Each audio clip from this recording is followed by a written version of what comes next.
Hi guys, how are you? This is a Saturday night special. I know it's not yet night, but I can assure you guys that we're going to make it a beautiful night tonight. Welcome back to my channel. My name is Bucket List Says, or Cecilia if you like, and I'm having a very interesting topic today because you guys are not even ready. I'm going to be talking to a very good friend of mine and someone that I really, really miss. And she will tell you that we are always having such discussions. And the discussions are always, hey, Brenda, hi, sweetie. Thank you for being here. I know you're waiting on me, guys. And I can tell you for sure, I don't know what happens. And every time I want to go live, I always need a few more minutes than I expected. Anyway, we are here and I'm so happy that you guys have already joined. I'm very happy to see you here. I am about to bring in my favorite discussion partner of all time. She's not only a friend, but it's someone I really enjoy talking to. And I think I said that already on my Instagram, and I'm saying it again here. Diana is Kenyan. I'll let her introduce herself. She's half Kenyan, half German, and I've known her for some time now. And every time we link up, first of all, it's a party because who doesn't like a party, right? And second of all, it is not only a party, it is a very insightful topic or a very insightful meeting. Every time we link up, we have a lot to talk about and we update our information about a lot of things. So I love and respect this girl very much, and I'm always looking for an excuse to meet her next so that we can have a good time and also laugh.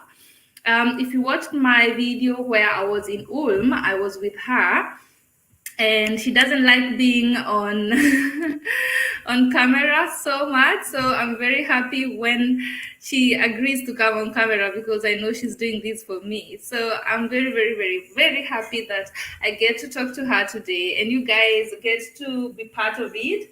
And my flowers are dying already, I need to buy new ones.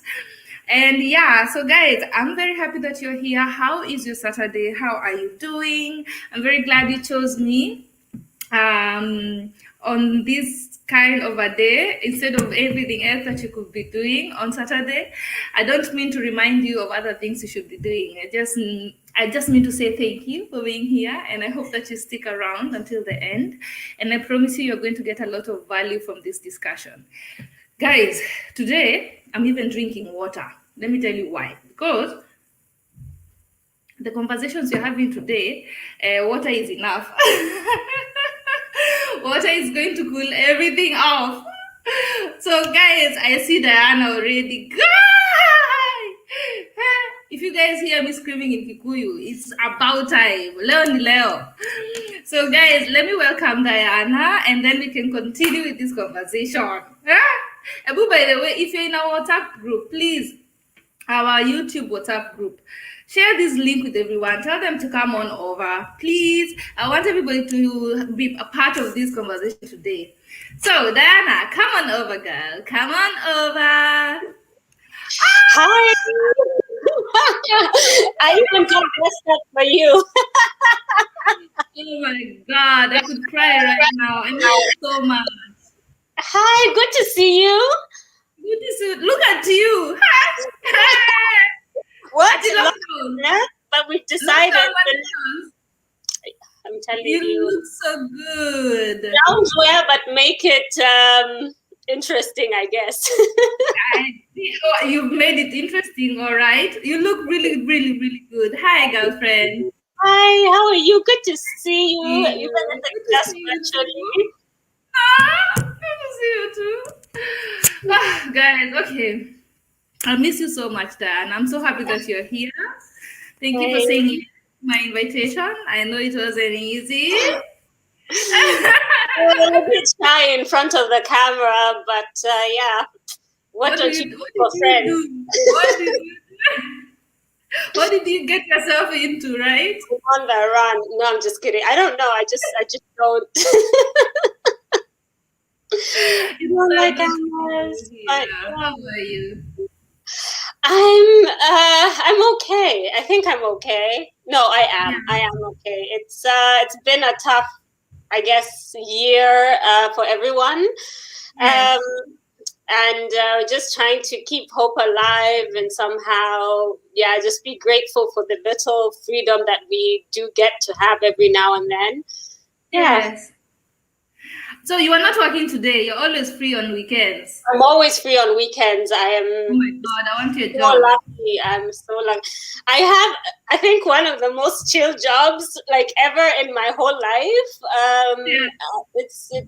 It's such a blessing because it's given me the opportunity to have time for myself and for my hobbies and family and friends and so on. So yeah.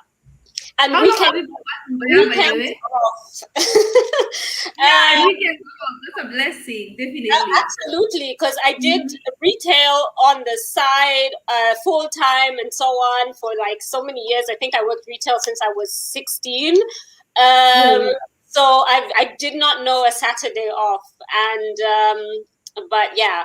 So I've been at my work at my job for 2 years now. I'm okay. going into the third year. Yeah.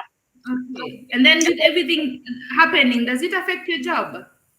It does. It does because I work with international students. So Yes. we've had a lot of issues. Actually, the most exciting period was during the first lockdown or the first, Mm-hmm. like when Corona happened and everyone was going Yeah. crazy. We had like American students who called and they're like, we have been given 72 hours to leave the country and we have to go now. And they have like leases with apartments and everything. Like you need to sort them out like ASAP. And they literally had been given 72 hours to go back to the US.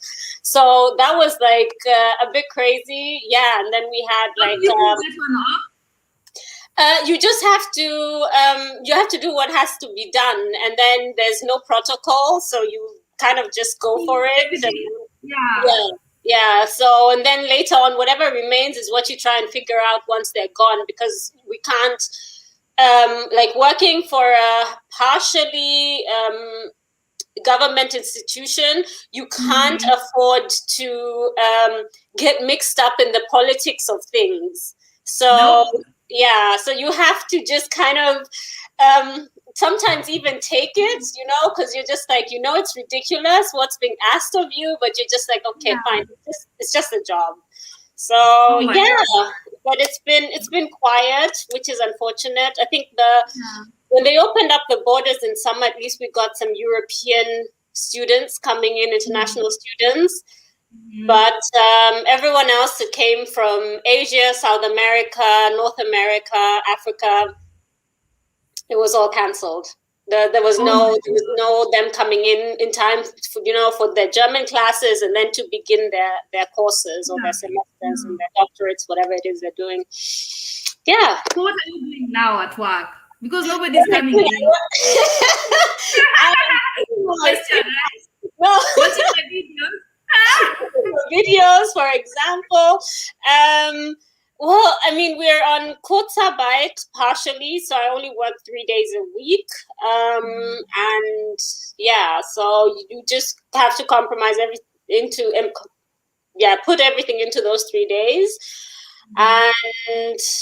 But it's a whole lot of just hoping and waiting and preparing for the chance that stuff will open up, because even now the universities are closed for most of the students except the ones that are new doing their first year. That they're supposed to be somehow adjusted into university life, but for everyone else, it's learning at home and studying from home. And yeah, we try to assist as much as we can, but we don't even know what's happening next. We just get like an email, and it's like, oh, okay, so these are the new rules, these are the new regulations. Figure it out. Have a good day. Oh my God.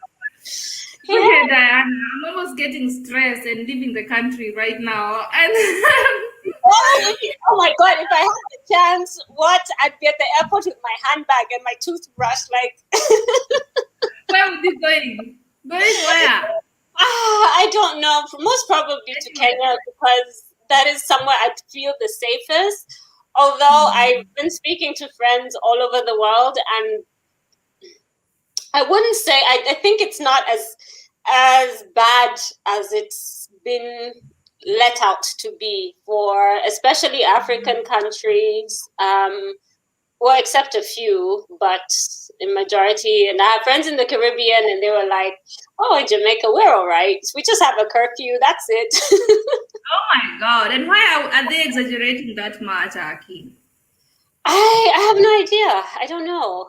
I don't know I what mean, they it's bad in Europe. For them, it's Yeah. been, I think we haven't had a crisis in Europe for a very long time, apart from the financial crisis. Yes. And that wasn't that bad in Europe as it was, for example, in the States. So, I feel like what? A little inconvenience, somebody will literally throw a tantrum. You're like, excuse me, can you Oh my God, guys, thank you so much. This is Diana. I'll let her introduce herself in a minute. Bree, thank you so much for being here. Baby Mom Lifestyle, thank you so much, guys, for being here. I'm so happy to host one of my closest sisters and friend and party animal like myself when she needs to be, and a very serious girl she needs to be. So she's the whole package, guys. We're going to be talking a lot about everything that we believe in. And I think I told you this very many times, drunk and sober, that that I love talking to you, Diane. I love how you think. I love how your mind works, and it's always a very refreshing moment for me when I talk to you, because I don't know if I've been choosing the wrong friends, but most of the people I talk, they're not here. Most of the people I've met. No, most of the people that I've met in Germany, and I'm not even lying, are people that you will only talk about that auntie that you got married last time and what King Kaka did due to who. And it's all right. We can all talk about Gengetone all day. But there are those times that you want to just go into meaningful conversations, something that will bring value, something that will make you think. And most of the time, you always made me think. Like, take a minute. I'm like, wait a minute, yeah. And I love such moments. I love such conversations. I live for them. So I remember you're the first person I told I was going to go live. Remember? Yes, I remember. Guys, let me tell you what happened. We're always really here, by the way. Feel easy and feel the Okay. What happened, guys? I was planning for Diana to be my first guest. I wanted nothing else than to start a conversation on that kind of a note.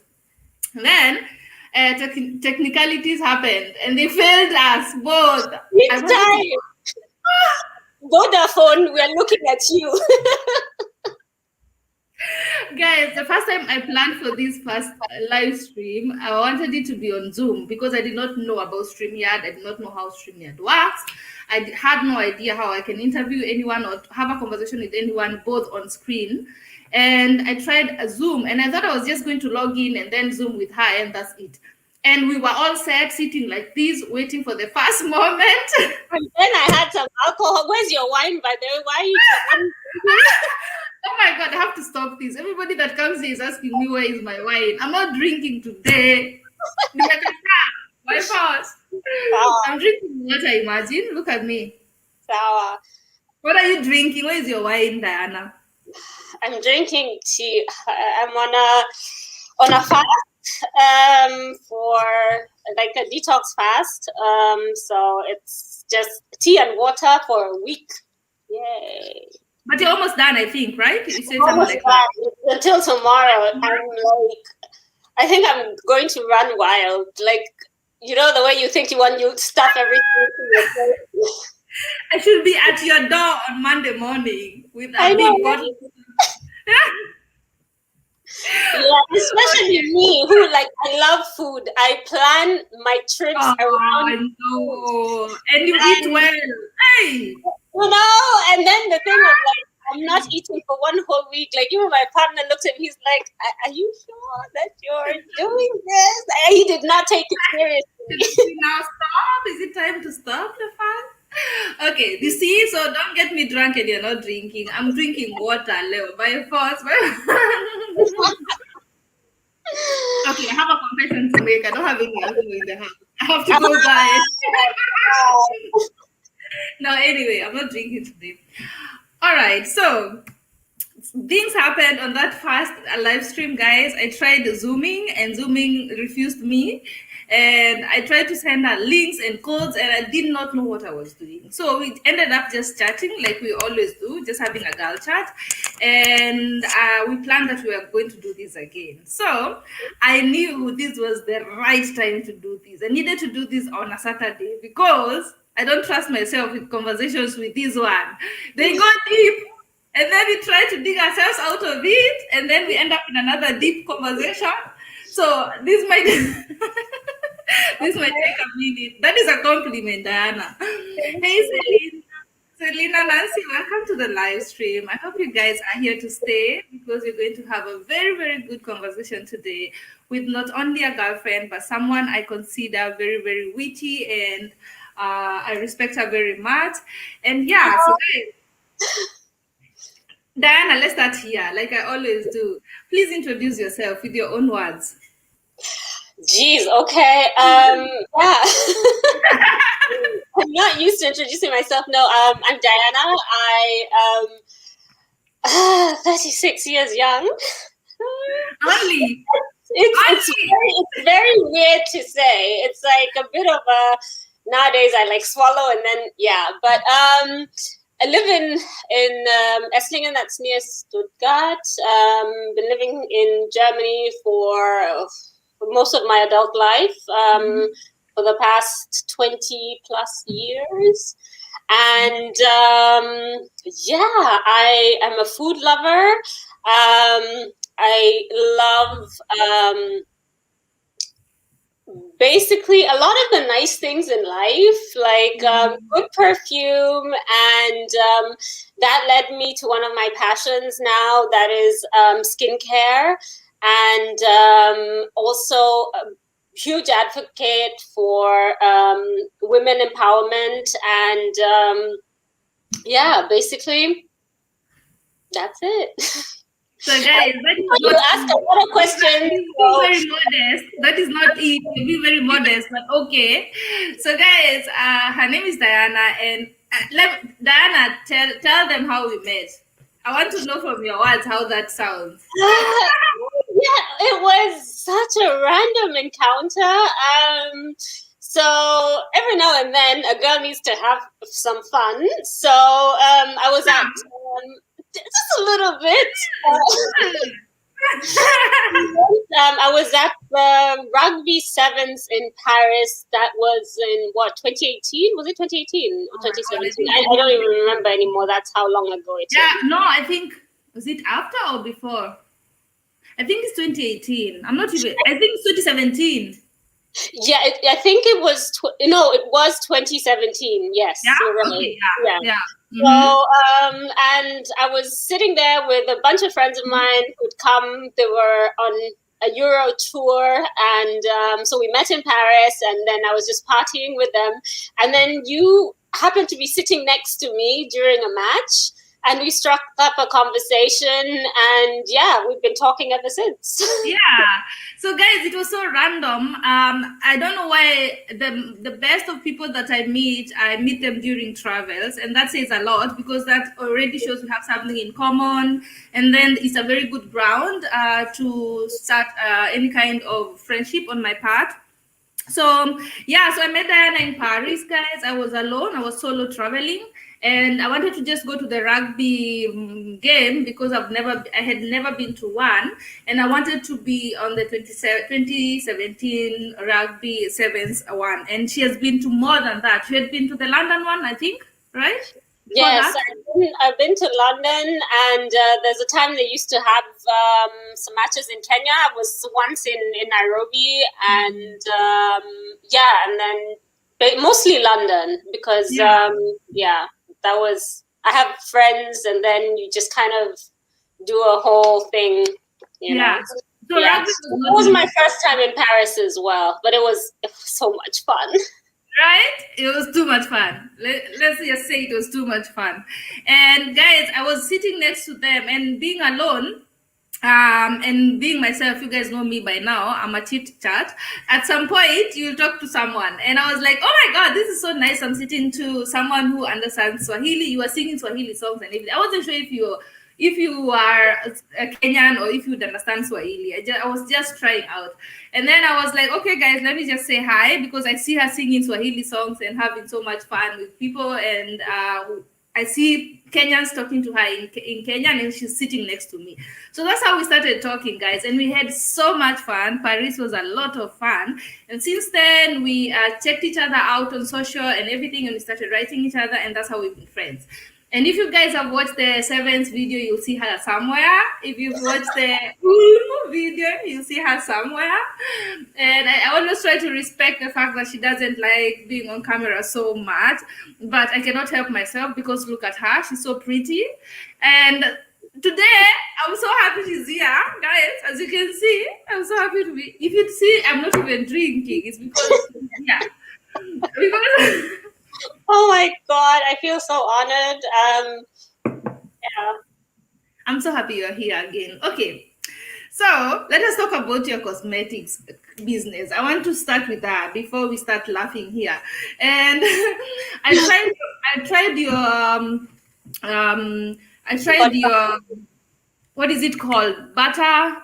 yeah, body butter. Body butter. I tried your body butter and I loved it. I fell in love with it. And I wanted you to share with everybody here what you have, what you're selling, and then you will tell us where we'll get it later. But just tell us what you're selling right now. Okay, so basically, it just started off as a. Oh, by the way, I kind of randomly fell into it. I had at some point in my late teens, early 20s, made one of the biggest mistakes and decided to relax my hair, and then did that and did weaves and all of that stuff, and then but I just realized I don't enjoy it. I don't enjoy that whole process of relaxing and weaving and whatever. So I was like, I think I'll just go back to natural. So that's what I did, and then I just cut my hair off and just started growing it from scratch, and then had to learn how to take care of my hair, what to do, and also to just learn my hair. What does it like? What doesn't it like? And I have to say, I was so afraid, but I got so much positive feedback because, I mean, the most positive feedback was actually from Germans because to them it's fascinating, you know. And I remember there's a time I went to Kenya and one of my aunties was like, so what are you doing here with your hair? Are you going to, like, you know, at least fix it? She said fix it. I was like, fix something only that's broken. My hair is not this is how it grows out of my head, and I like it, and I think it really did a lot for my confidence also, because I just decided, okay, today was wash day, so I have like some twist going on. That's why the whole head wrap thing, and that's how I started discovering all these different oils, butters, and essential oils, and started really doing my research about what works for our hair, what works for our skin. And I naturally have a bit more of a drier skin than most people, and I just need more. I need more than a normal Nivea or Dove or whatever butter or lotion gives me. So even when I was using Nivea, I was always using the dark blue one, the thicker one, and yes. Yeah. Yes. And then I just realized, like, I don't even know what's in this bottle. I don't know what I'm putting onto my body. And I mean, our skin is one of our largest organs, and we absorb so much through our skin. And I wasn't sure what toxins I was putting back into my body while trying to actually nourish it. So yeah, and through that I did some more research and started mixing around in my kitchen. I broke a few blenders and You stained a few rugs. yes, all of that.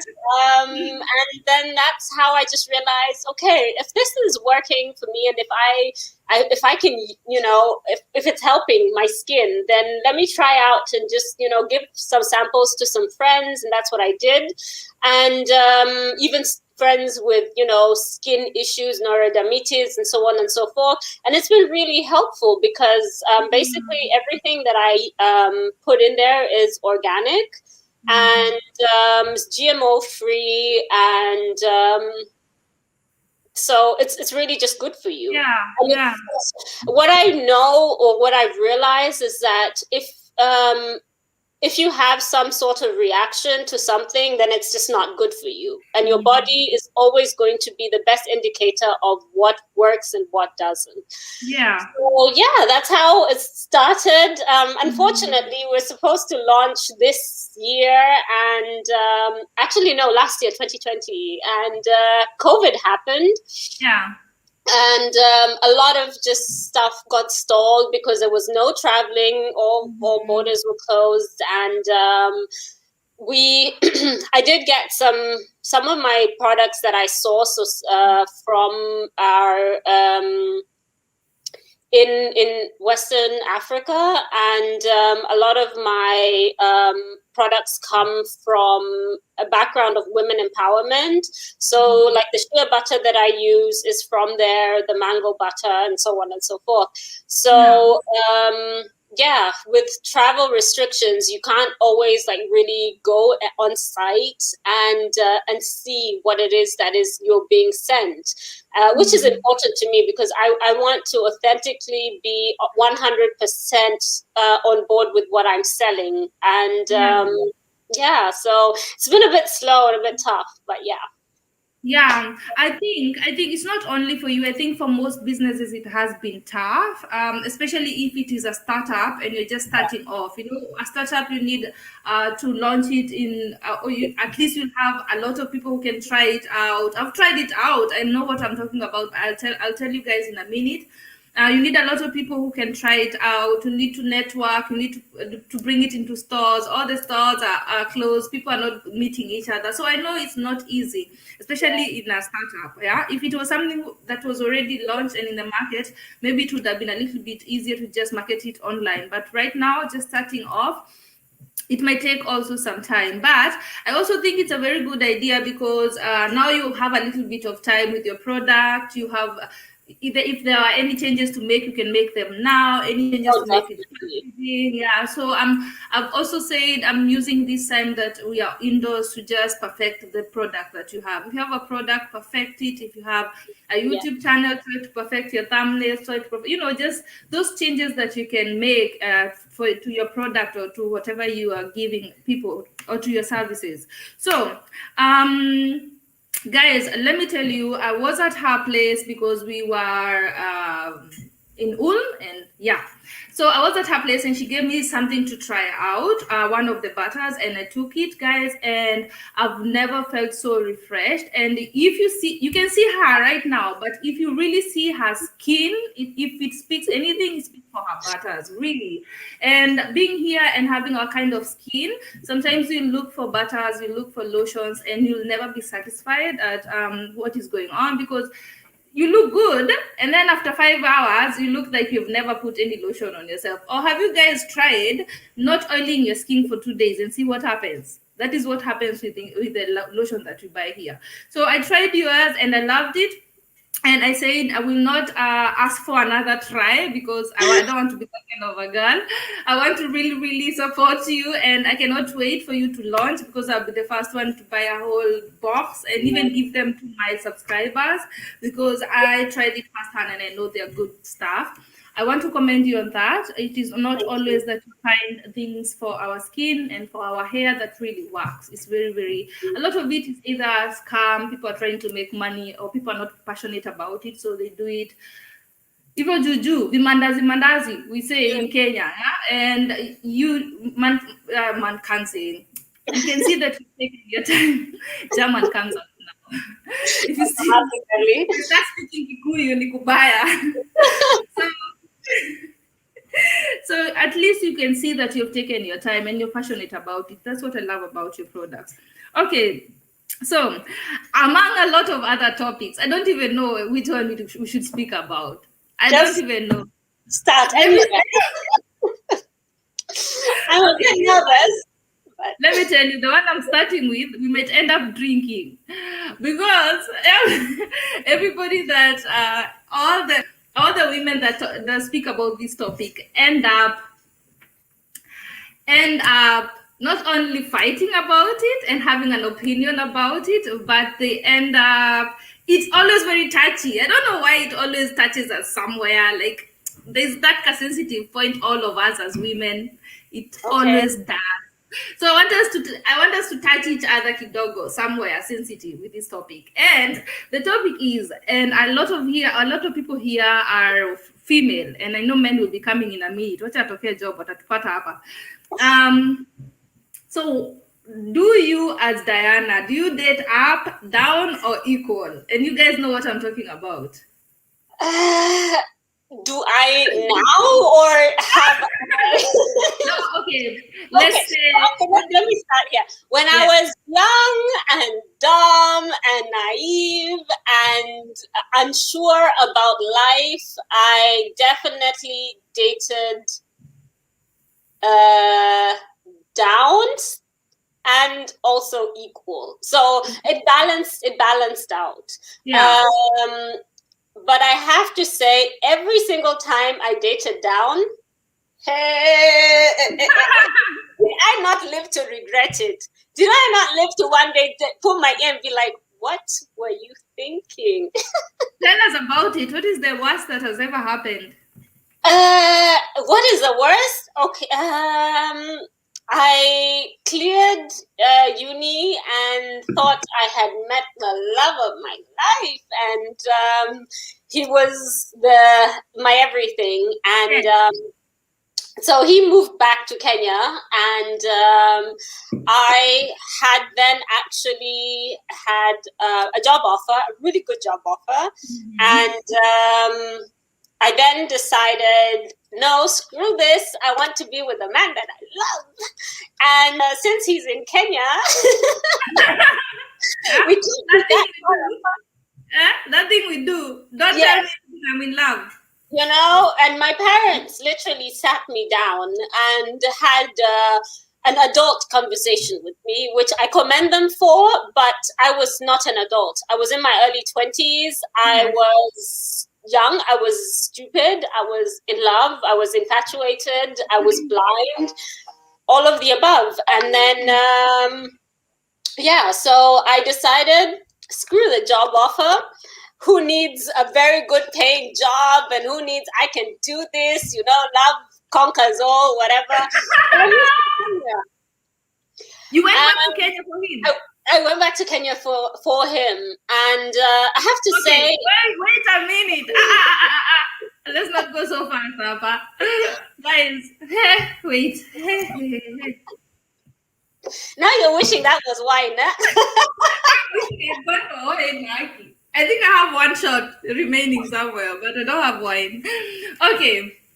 So, guys, if you don't know, let me say just a little bit, Diana, if you allow me. Diana is half Kenyan, half German, right, Diana? And correct me where I'm wrong. And she had lived as a kid in Kenya, and then she came here when she was a teenager. So when I say she went back, it's not like she was just here for 2 years or something. She had been here for 20 years. For more than 20 years now, but she had been here for a long time, and before the whole thing now happens with what she's telling us. Right, Diana? Right. So yeah. So your parents were already here, everybody was here. And my parents are both here and in Kenya. They have they have the opportunity to kind of do both. Yes. But yeah, so it was me going against all good reasoning and good advice that I was given. I was like, no, I need to. And my dad just said to me, he's like, I'm not going to tell you you will regret this, because you will regret this. Yeah. Since you're as stubborn as I am, and I've known you your whole life, just go. And when you decide you want to come back, call me. And that was it.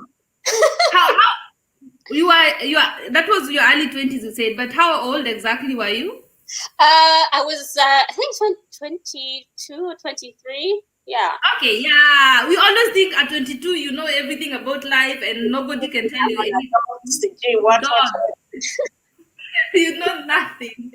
I always say I allow people to make dumb decisions in their 20s, especially before you're 25. But thinking that you can make huge decisions when you're 22, whoa, it always backfires in a way. Okay, sorry. And then? So then I left, went there, got a job, and my first job was at it was a firm that was doing what they now call I don't know. Let me remember the English word, because hey, German now has taken over.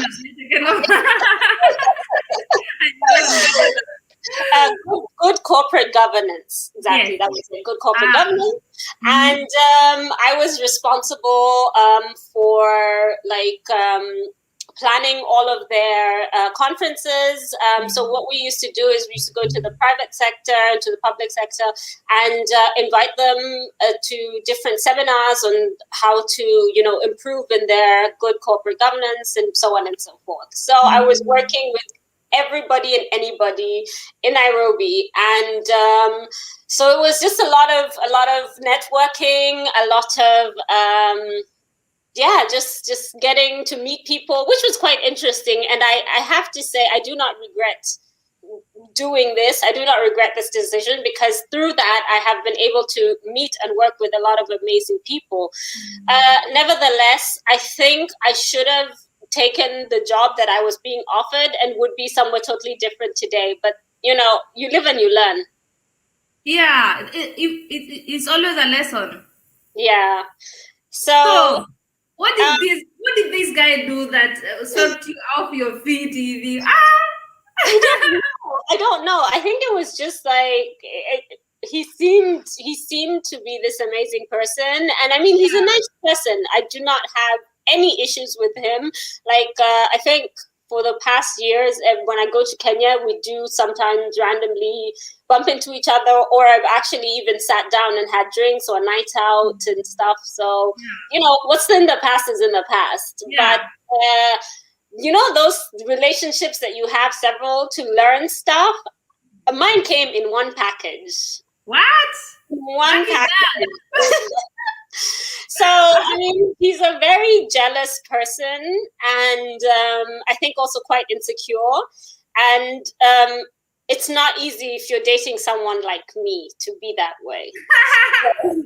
Tell me about it.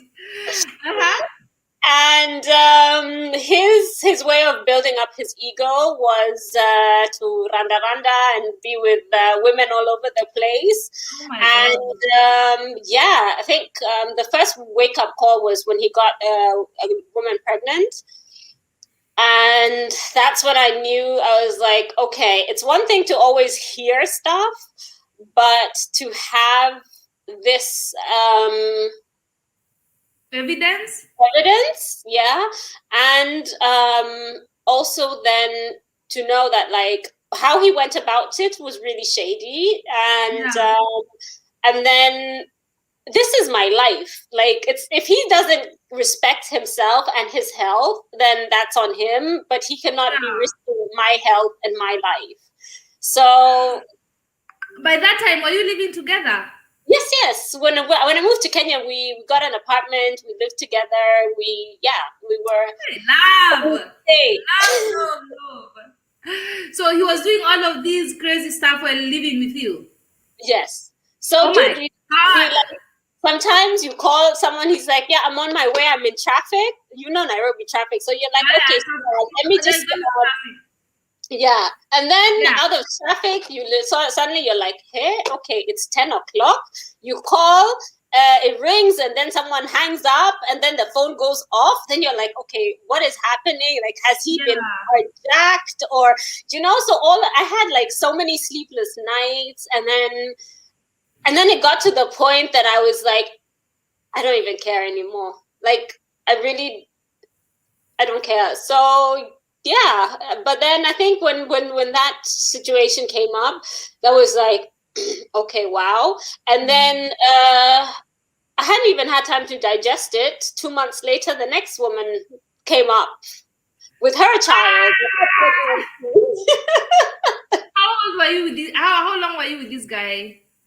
In total, because what we did was we had met when when we were both on holiday in Kenya through a mutual friend, and then I think we were together in total for 6 years. Mm-hmm. Oh my God! And then he used to do stuff like follow me to work, and I'm like, hey, kweli, as they say, I was like, okay. So, as far as the question goes, was this guy up, or you meant he was down, or he was on your same level financially? Financially, he was on the same level. Maturity wise and character wise, definitely below.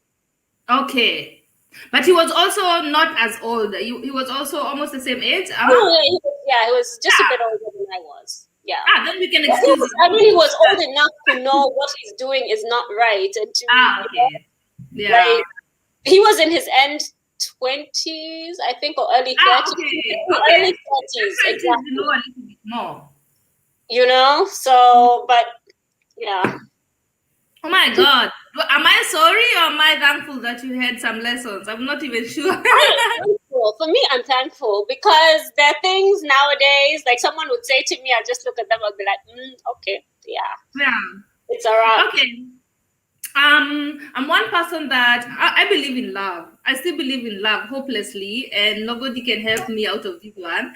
And I always know that even it doesn't matter what kind of decisions I make out of love, I always forgive myself if they were out of love. So yeah, I'm always able to forgive myself if they were out of love. So I'm always saying that even if you decided to leave everything and go with him, and everything happened, you still did it because you could not do anything else. At that point, even the whole world would have been turned. There was nothing else you could have done. You're already in love, and nobody could convince you. So I don't think there's anything you could have done. No, I have no regrets. To be honest, I have no regrets, because I learned a lot about relationships, about commitment, about family. He had a wonderful family that I still really like. And I learned a lot about myself, about who I am, what I want, what I do not want, so it was growing pains, right? Yeah. So, okay, now I'm curious. I want to know, after that relationship, how are you able to date again? And did you want what changed with your dating life after that? How did you do it differently? How did I do it differently? I stopped making excuses, and I stopped lying to myself. I started becoming very honest with myself, and those lies. As women, we tell ourselves so many lies. We're like, oh no, he can't call. He's busy. Oh, maybe I don't know. They're just friends. Mm-hmm. So every time I realized, like, after that also, every time I kind of went against my gut feeling, I got the check for it. Here's your invoice. So I did do a few mishaps after that, just because I think sometimes you don't want to hear, and then you learn. And but I have to say that was a very defining relationship in my life. And after that, it took me some time to open up to anyone. And this is again, we're both there to, you know, the one you're like on a bicycle, neighbor. yeah. So until until I fell in love again, like really. Okay, all right. Wait a minute. Bri anasema guy, why amekushtukia? Anasema so sorry about that. Been there, but the good thing is that we learn. Baby mama amesema hi to Bri. Thank you so much, guys, for being here. So we're talking relationships, and now being mid-30s, we already know better. We know what you already know yourself. Even if they are your weaknesses, they are yours. You already know these are mine, my weaknesses, and you've embraced what you can do, what you cannot do. You've all had when you're at your mid-30s, you've already had this conversation with yourself a lot of times, where you're like, I know very important you're saying. That's something very important that you're saying, which I think a lot of people, I wouldn't say it's a thing about age. It's a thing about maturity. You have to at some point get to the place and you're like, what do I want out of this life that I've been given? What do I want? And when you start asking yourselves the hard questions and start being honest, as you said, you know, with yourself and seeing yourself for who you really are and not who you want to be or would like to be. Because a lot of times we like, you know, we'd rather not acknowledge that, for example, you're a moody person or you are someone who gets jealous quickly or not jealous but envious, you know, yes, or someone who's just lazy. And you know, when you accept those things about you, it's also very freeing because you can then adjust your life to something that you're not constantly running away from who you are. Yeah, exactly. And like you have said also, when you have a series of experiences with things that have not gone your way, you've been maybe with men or in relationships that did not work, you kind of get to collect some things that are said about you, and maybe the first boyfriend will tell you you are moody or you're envious or you're lazy, and you'll be like, me? You don't know me, yeah? And then you try to be so defensive and everything. And then after the second one or the third one or the fourth one points out something in that light, then you're like, okay, maybe I really need to think about this. Maybe I'm really lazy, or maybe I'm really, you know, all of that stuff. And then with maturity is when you just have to sit down and be like, these five boyfriends cannot be wrong. Maybe I am lazy, maybe I'm too envious, maybe I jump to conclusion, which we almost all of us do. Maybe I'm always very fast to judge, you know. And that is where you know how to handle the next relationship that you're ready for. And you're ready, that's where people will tell you, yani kuna mtu ameweza kukutame sasa. It's not about taming, you just come to terms with who you really are. Exactly. And you have looked at the woman in the mirror and realized you have a lot of work to do on yourself. So let me tell you where I'm going at, because I think I've also told you this, and most people do not know this about myself. I love good things in life. I love good food. I love the good life. If you ask me, if you ask me out living on a beach somewhere in a big mansion where I'm not even seeing the next neighbor, and I'll be going around in helicopters and drinking champagne for breakfast, that is me.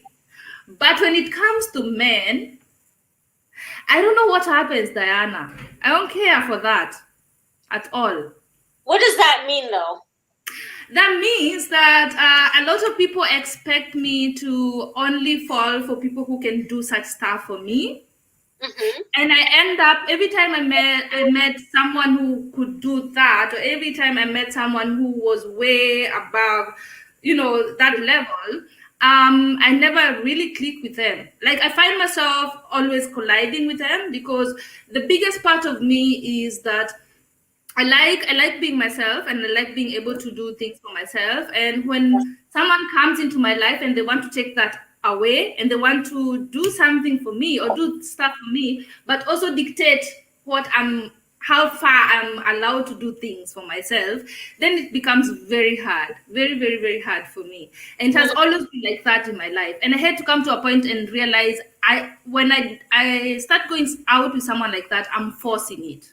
Mm-hmm. Because it never ever happens, and I never fall in love with such people. So tell me, how is it for you? Well, first of all, I have a question because I'm trying to understand. What is it about then the men that you date down financially, for lack of a better term, that they do differently? So they give you all the freedom that you want to do whatever it is that what you need to do to make stuff happen for yourself. Or, I mean, to me, I see it this way. I believe that a woman needs to be financially independent. I absolutely believe that because being financially independent is your power in a relationship. Yes.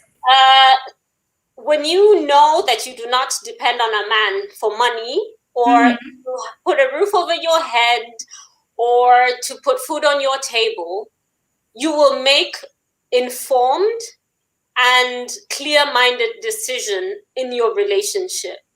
Yeah. And that being said, I think you need to be able to make stuff happen for yourself. Even if you're married to a millionaire, I believe you should still work, or you should still have your business, or you should still have your own income. Because there's nothing worse than having that life and having the rug pulled under your feet and you landing nowhere with no work experience and no money or nothing to show for it. Yeah. You know, because the only thing you do is now start looking for the next rich person to take care of you. Yeah. And desperation is not a good look. Not at all.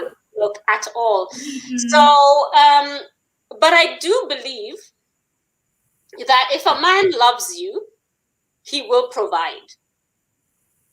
It is his,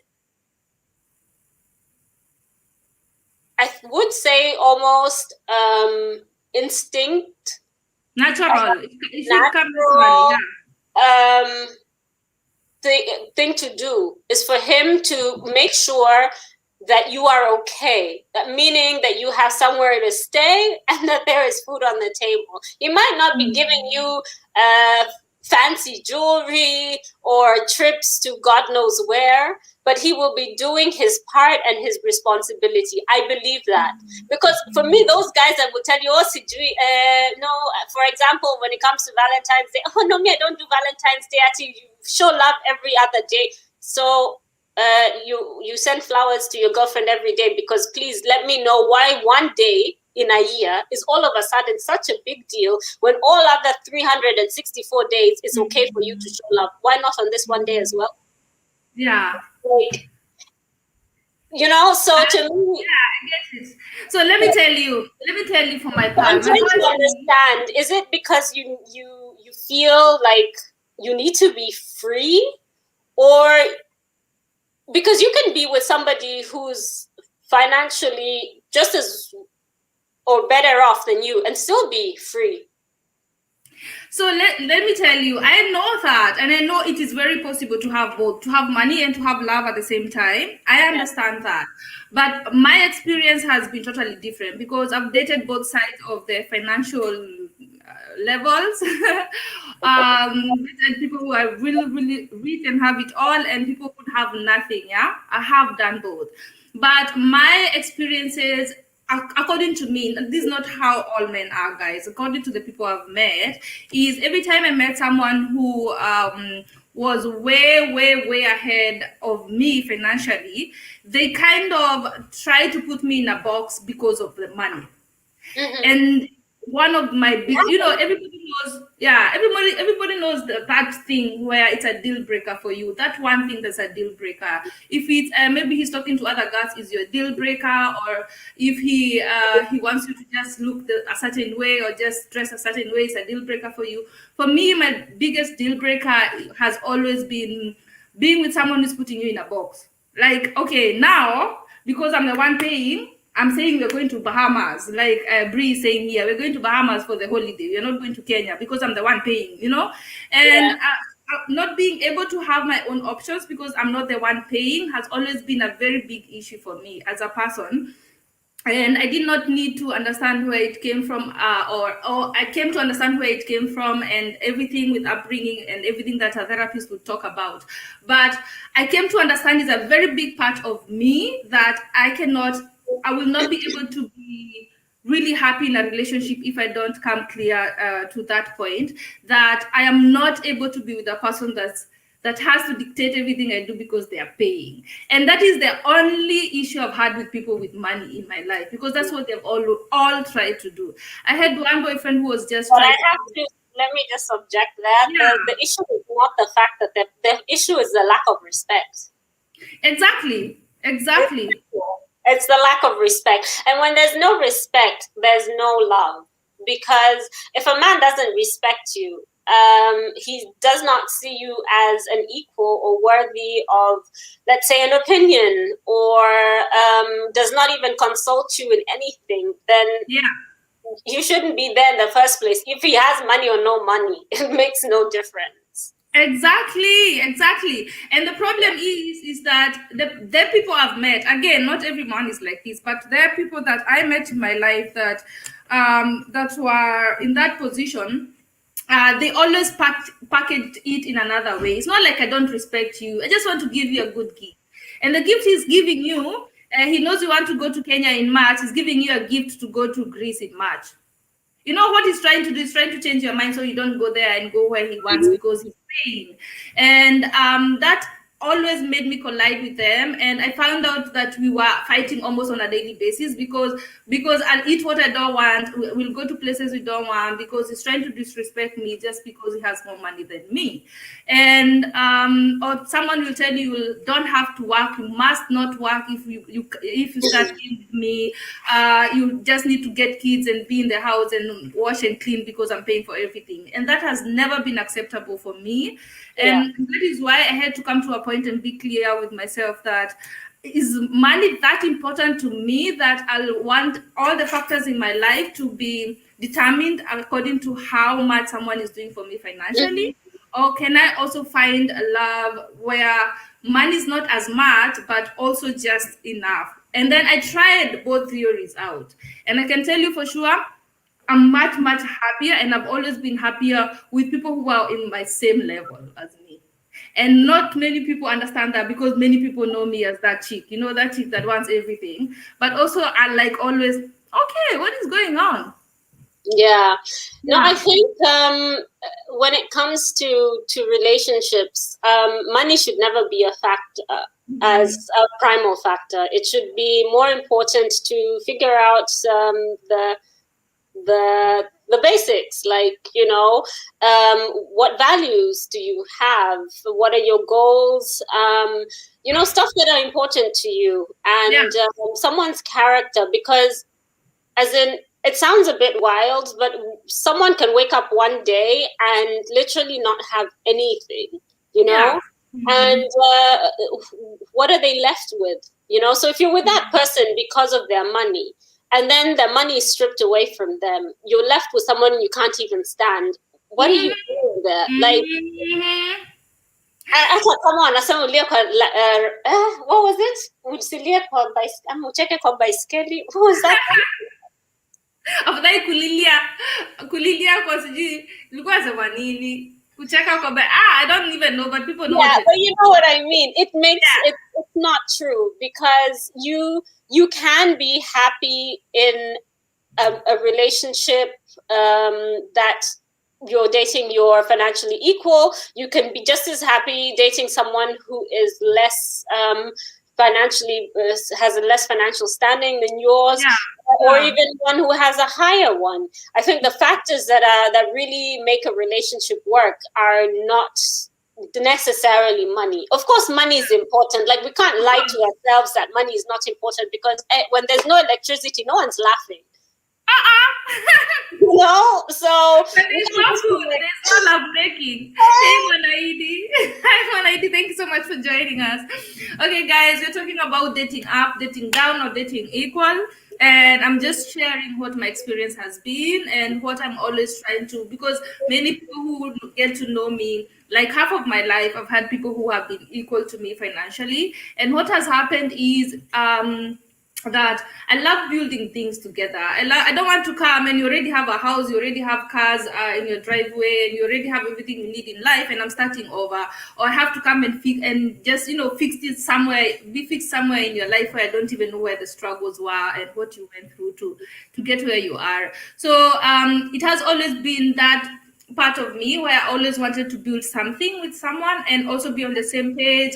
And I don't want one time someone to be like, okay, I brought you this. I bought you this house. I bought you this car. I want to be able to just say I did it. Also, like that part in my life when you're older and you're like, this I did. I bought myself this house. I bought myself this. I've always wanted to do that. I know it's part of our generation where women want to be empowered and they want to be those women who can also do their own stuff.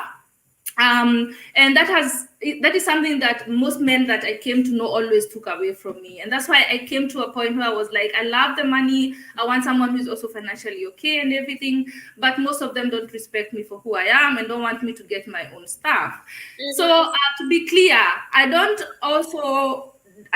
date down. Like, I'm not paying rent for you. Okay, yeah, I was just gonna ask. So, like, it's only equal.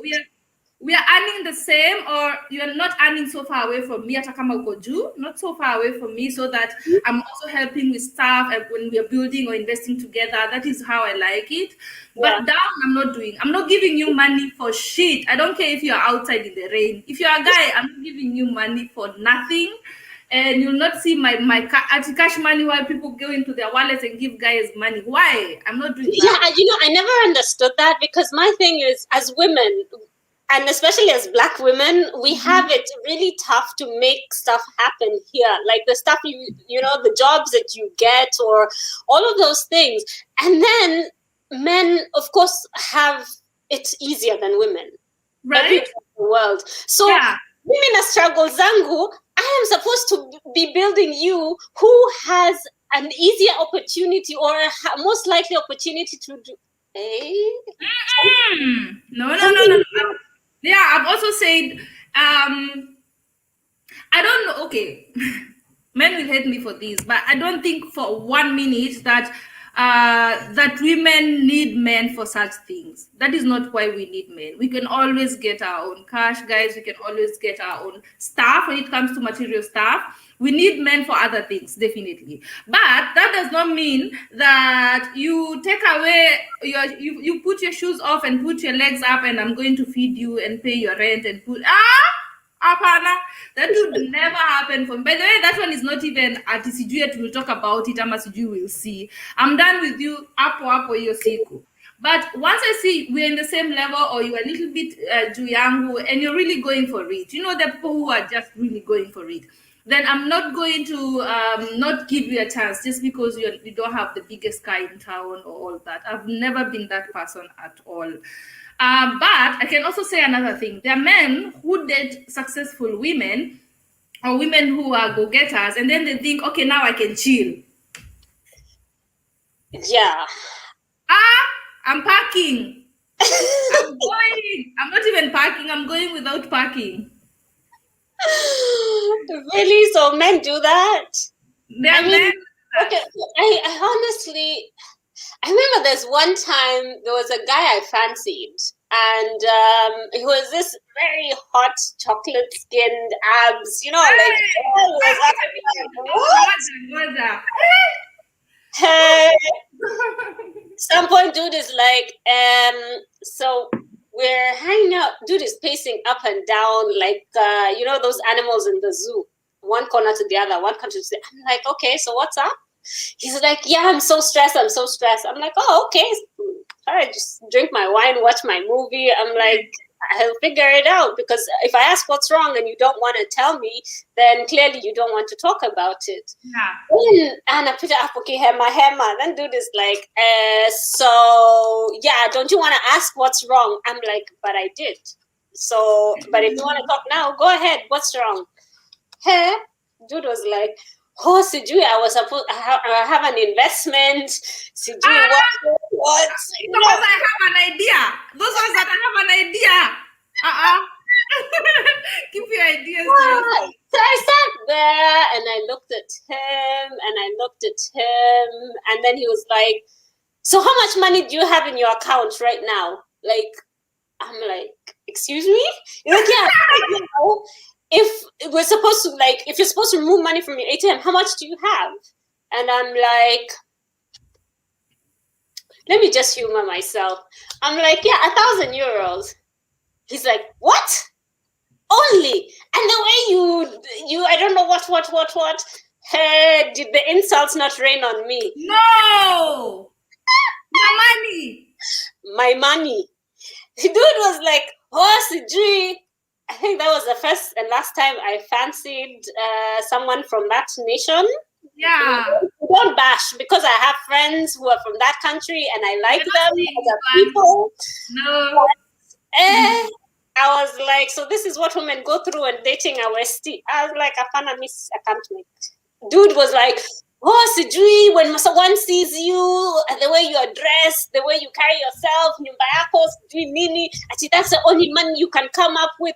I was like, "Excuse me, my friend, my money, mine. You want to?" I was like, "How are you insulting me?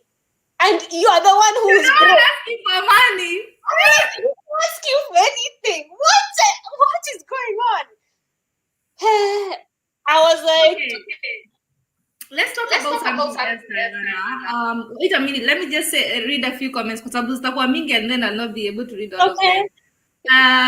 Brenda amesema ulie kwa Range Rover alafu cheke kwa baiskeli. Exactly. That's what I was looking for. Mwanaidi says, "Diana, you look like Alicia Keys to me. I hope you will not mind me saying that. Good vibes." You're true. You're very, very, very real. This is very true. You look like Alicia Keys Leo, by the way. Hey, with all of that. so proud. Hello. Very true, by the way. Now I see it. I've never seen it like that. Now I see it. So Alicia Keys in the house, guys. Yes, she does. She's so beautiful. She is very beautiful. I can't date a man below me. I've been there. It's so stressful. Ati babes in a bundles. Bundles. You're talking about bundles. People will even tell you meet me CG somewhere and they don't even have money for those drinks in Yanakuitia. And then they want you to even go home with them and then pay everything else. Apana. Okay, we're not saying anything, guys. That's not what we're saying. But if you cannot take care of your shit, do not expect me to do that for you at all. Brenda Pazurik is saying, "But a man on my level or slightly above me is A-okay." Yeah, that is the same thing for me. That's all right. Let me hate you.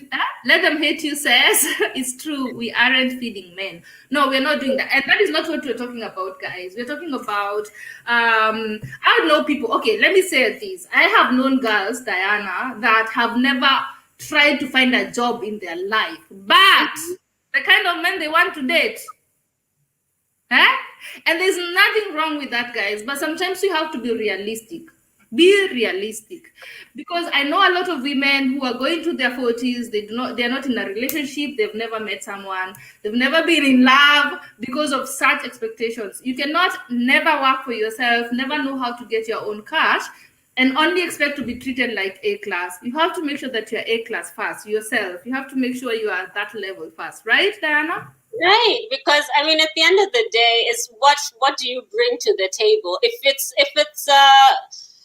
okay, if you're looking for a good time and that's what you want to do, then fine, go ahead and do that. But then again, do not expect the person that you're with to fully respect you, because there's no way that they'll have an issue when it comes to a business or to an investment, and they'll be like, "Oh my dear, what do you think, babe? How should we do it? Because they already know that the only thing you think about is your next nail polish." Yeah, definitely. or how many carbs are in that bag of pasta? Exactly. Guys, I've had the pleasure of talking to a lot of people over drinks, of course, and I realized that really, like I was saying, a lot of women don't have realistic expectations when it comes to men. Because you ask someone, Aji, who are you trying today? They want the best. If it's in Kenya, they want only the lawyers and the doctors in Kenya, or they want only the pilots and and the those bachelors in Nairobi or in Kenya. And then you realize that these bachelors are not looking for women who have never worked in their life. Just because you look good and you have a nice Aquila body, nowadays it's not enough. Maybe it used to be enough in 1961, but we are in 2021 and it's not. If you've been through law school, you want somebody who can actually challenge you. Because I think what's important in a long-lasting relationship, if you're looking for something with substance, is also somebody that you can have a conversation with. Mm-hmm. So if you guys, because styles zitaisha. I mean, after 1 year, you've done everything that needs to be done. And then what? And then you're there sitting next to each other and you're just breathing heavily, both of you, because there's nothing you can talk about. And Kitambo men used to just look for a place, build a house, and then bring a wife, yeah? And she just has to look pretty and be looking all pretty and everything, okay? But nowadays, people don't have even these chambers to build in. People are all in apartments somewhere in the middle of Nairobi, and he has to pay your bills. He has to pay rent. He has to pay all of that. He at least wants you to be able to uza second-hand clothes, whatever you can do to at least put food on the table before he comes. He doesn't have to feed you every day, but he also wants someone who, if that deal goes wrong and we have 2 weeks and there's no money in the house, can you hold us down? Or do we have? Yeah, or do I have to just go into depression because my wife cannot even feed 2 kids? Yeah. So nowadays, guys are not looking for that trophy wife the way we were lied to when we were young. When we were young, we were just told look for a rich man and that's it. Yeah, it is true. You definitely have to have you have to bring something to the table. At the end of the day, when push comes to shove, and especially with if you don't even know exactly, like, let's say even if he's a millionaire and he has all these businesses and everything, God forbid something happens to him, and then what? If you have no idea how the business even works, you don't even know if you have a hardware, you don't even know where to go source for goods, or you don't know anything. How are you supposed to maintain that business? How are you supposed to maintain that lifestyle if you have no idea what's going on? I mean, it's great to take care of your family, and I think it's important, to be there for your kids and for your husband, but you should also broaden your horizon and do something to make yourself a valuable member of society. Definitely. And also something else I've also realized about men, and this is just my experience, is men don't need these things that we need. We are the ones who need a beautiful house with a big garden. Men don't care for that. They want a fast car. They want, that shoe they so you wear. That is what men think about. So it is for the woman to come in and show him direction. Where should we invest our money? How should we go about it? Should we move to a bigger place? Do the kids need to go to a better school? That is the woman who comes in and does that.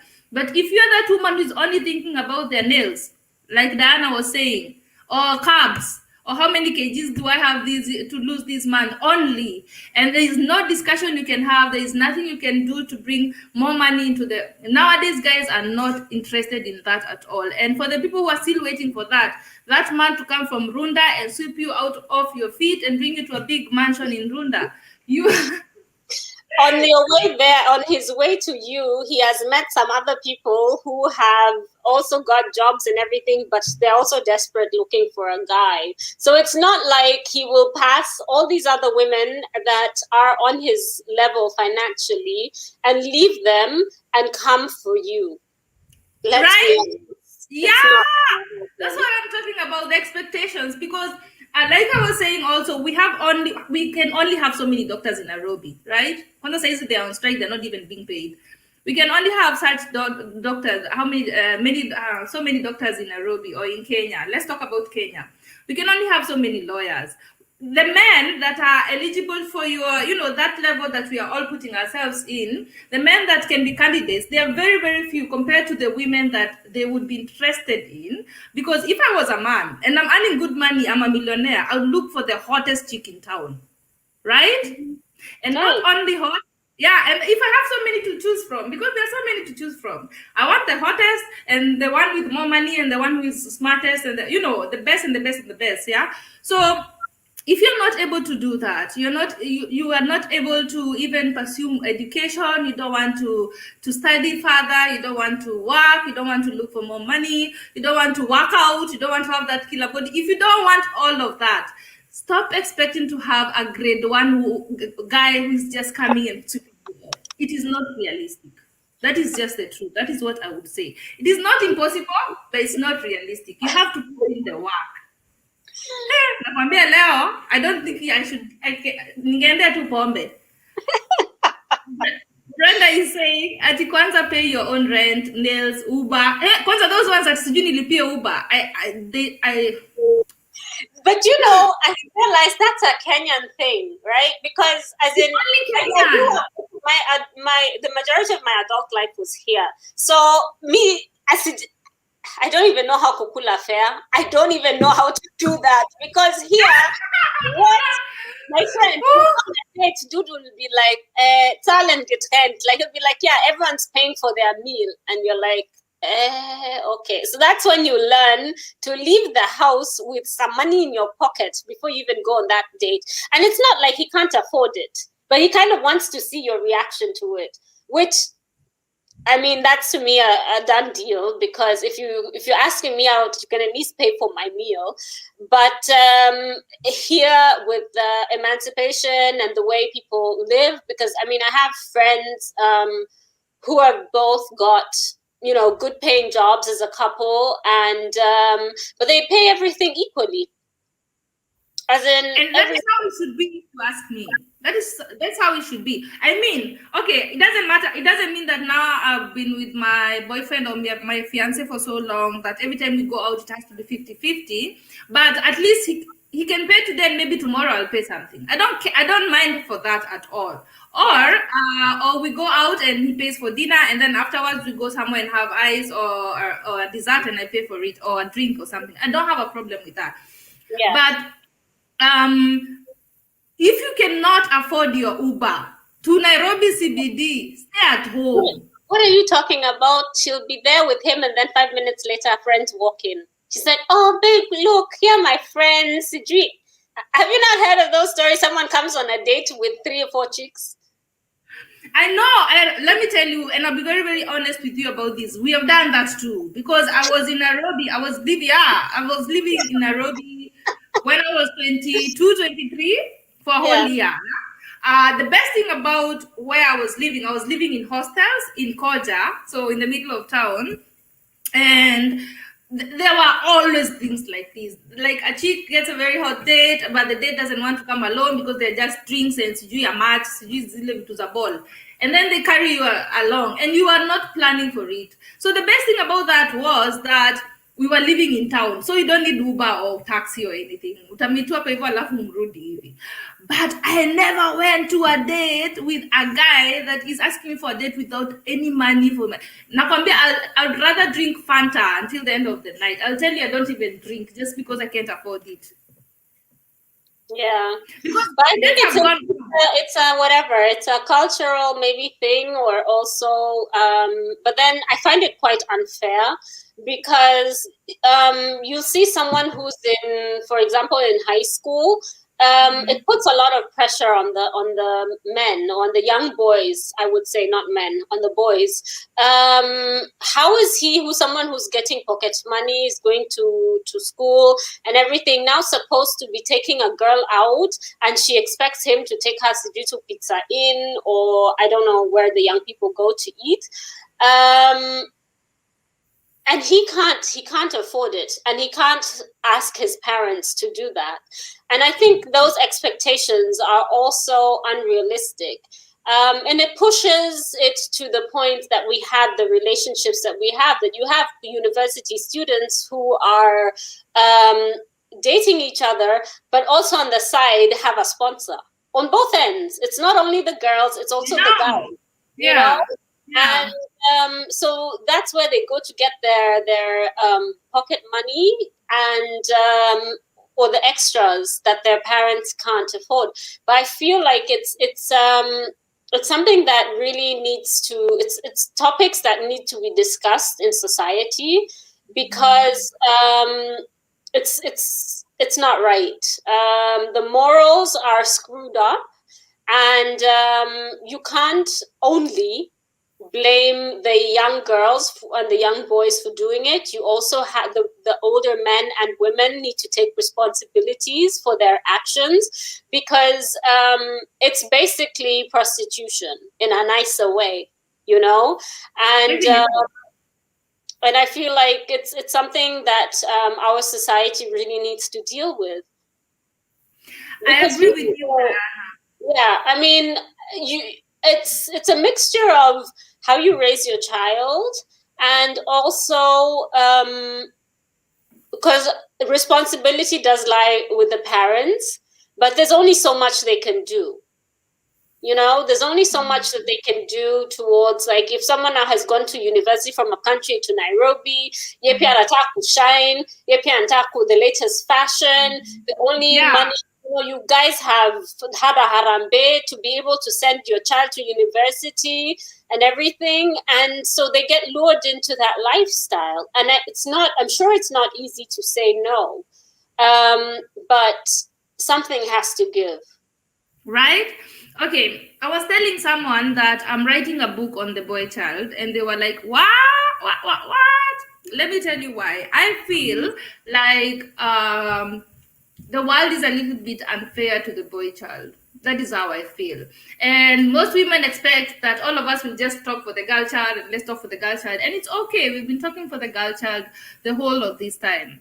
And I can say as a girl that you've made a lot of progress when it comes to the girl child. Yeah, we've made sure that she's being paid the same or almost the same as a guy or as the male counterparts, I would say, or colleagues. I would say that we've been allowed to take part in elections. We've been allowed to drive in most parts of the world. Of course, we're not talking about every country. In other countries, we still have a lot to do. But when it comes to, let's talk about Kenya, because we're Kenyan, we have come a long way as women since the 1960s. And someone said that we are our grandmother's dream, and we are, because our grandmother would not have expected us to come this far by now.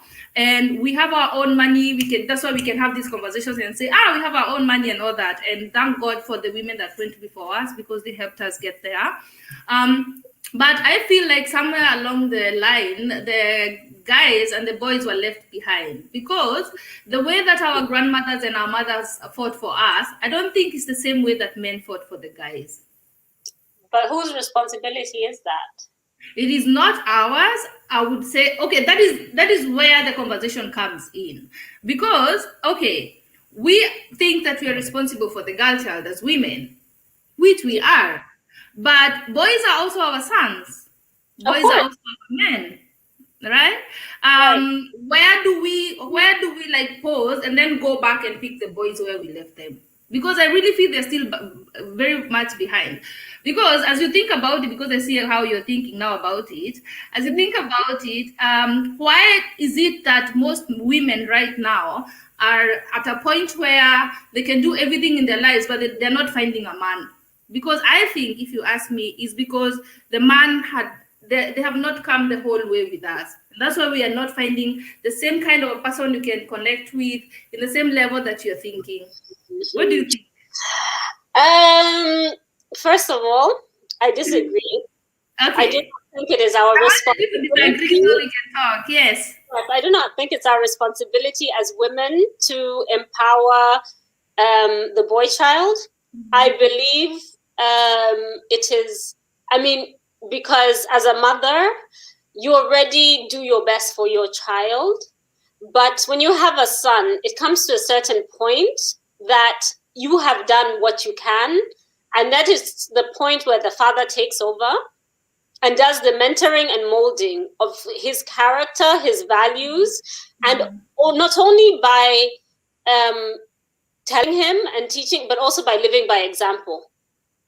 So we have to hold men accountable. We have to hold men accountable for not doing their part.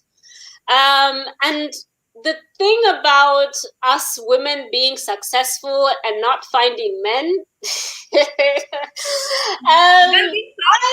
I disagree. I disagree because that puts the weight on the woman to settle for less, just to have a man. And I don't believe in that. I've never settled when it came to a life partner, because when it came to let's have a good time, that's something else. You can do you. I don't have to hear from you, whatever, that's fine. But if we're supposed to be life partners, if we're supposed to build something together, then we have to share the same values. And you have to know your responsibility as a man, as a father, and as a member of society. So I believe that women have been doing their parts. We have been uplifting each other. We have been taking everything that has been handed to us. No, actually, we've demanded what has been now given to us, the privileges we have now, we fought for.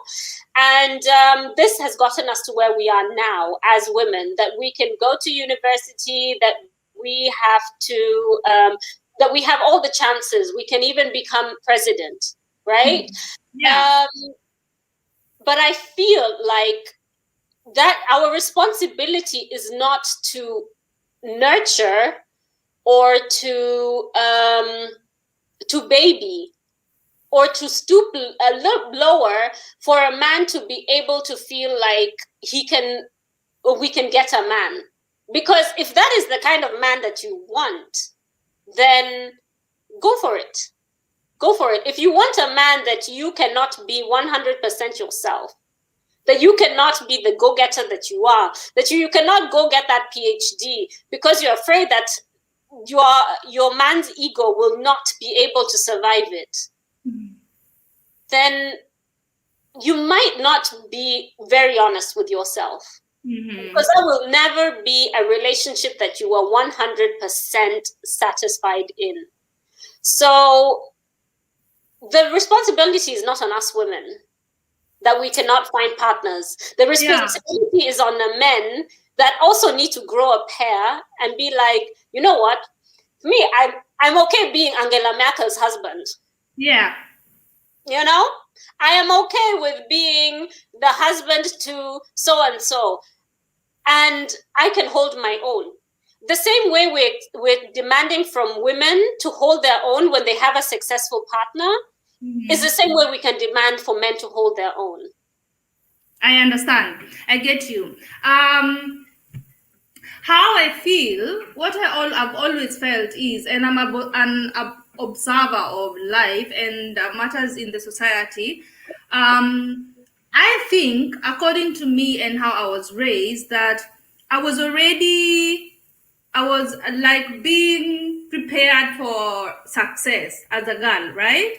That your mom is teaching you how to clean, how to know how to handle yourself, how to have manners, how to write a CV. You know, moms really take time when they are trying to bring a girl child. That is my experience, and I think that you've been taught from a very early age. Your mom will tell you, I don't want you to ever be dependent on a man, right?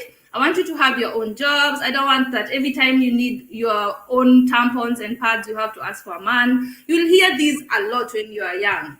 But at this time, when I'm having these lessons and being taught how to sit and how to, how my dress should look when I'm sitting and all of that, my brothers were not there. They were always outside playing somewhere. They were allowed to come later at night if they wanted to. I'm not allowed to come at night. Before it's dark, I should be in the house. So I think the rules were a little bit stricter for me as a woman or as a girl as for the guys. which leads me to think that, okay, we have really, I'm not against that totally, and I'm not discrediting what we have done, because a lot of women have used a lot of time and a lot of manpower to get us where we are.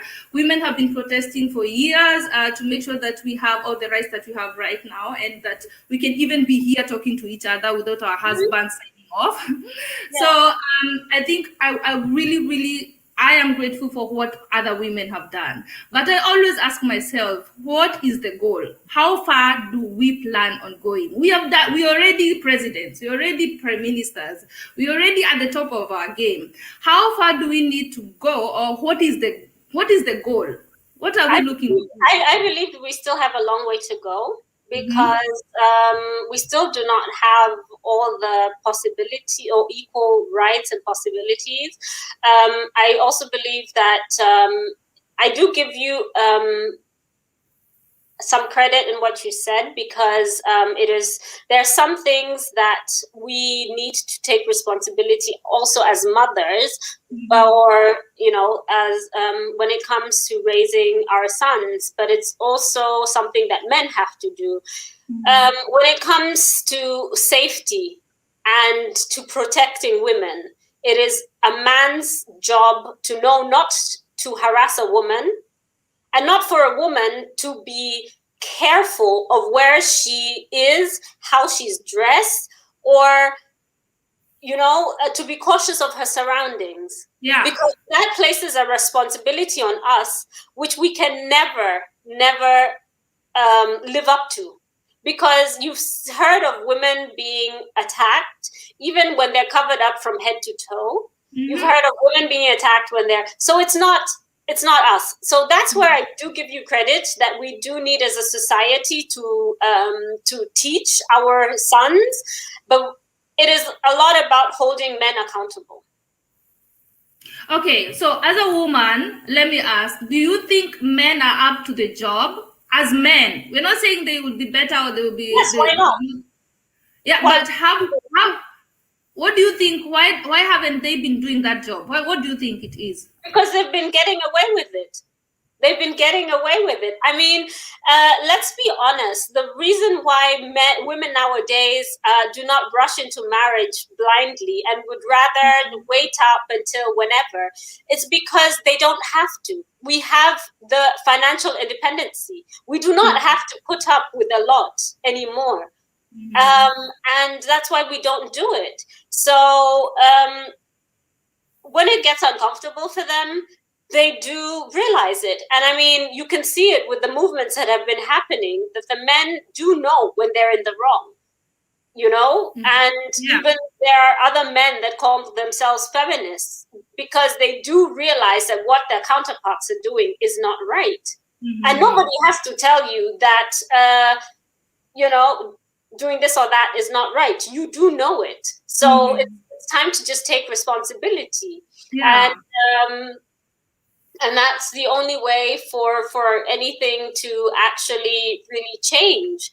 But if we women also do not hold them accountable and also let things slide, like, I don't know, someone making sexist jokes and you're there just giggling uncomfortably, well, I mean, then you can't expect much, So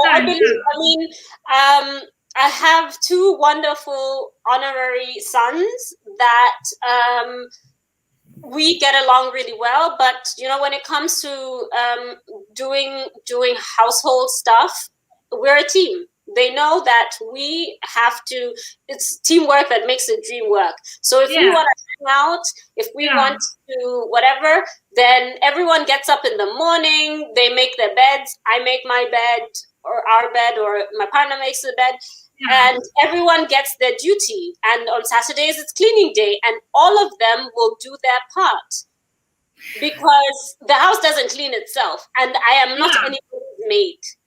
So and that is where exactly where we are right now. Thank you so much, Alex, for joining us. At least we have a guy in the house now. Thank you, Alex. Curious to get your opinion.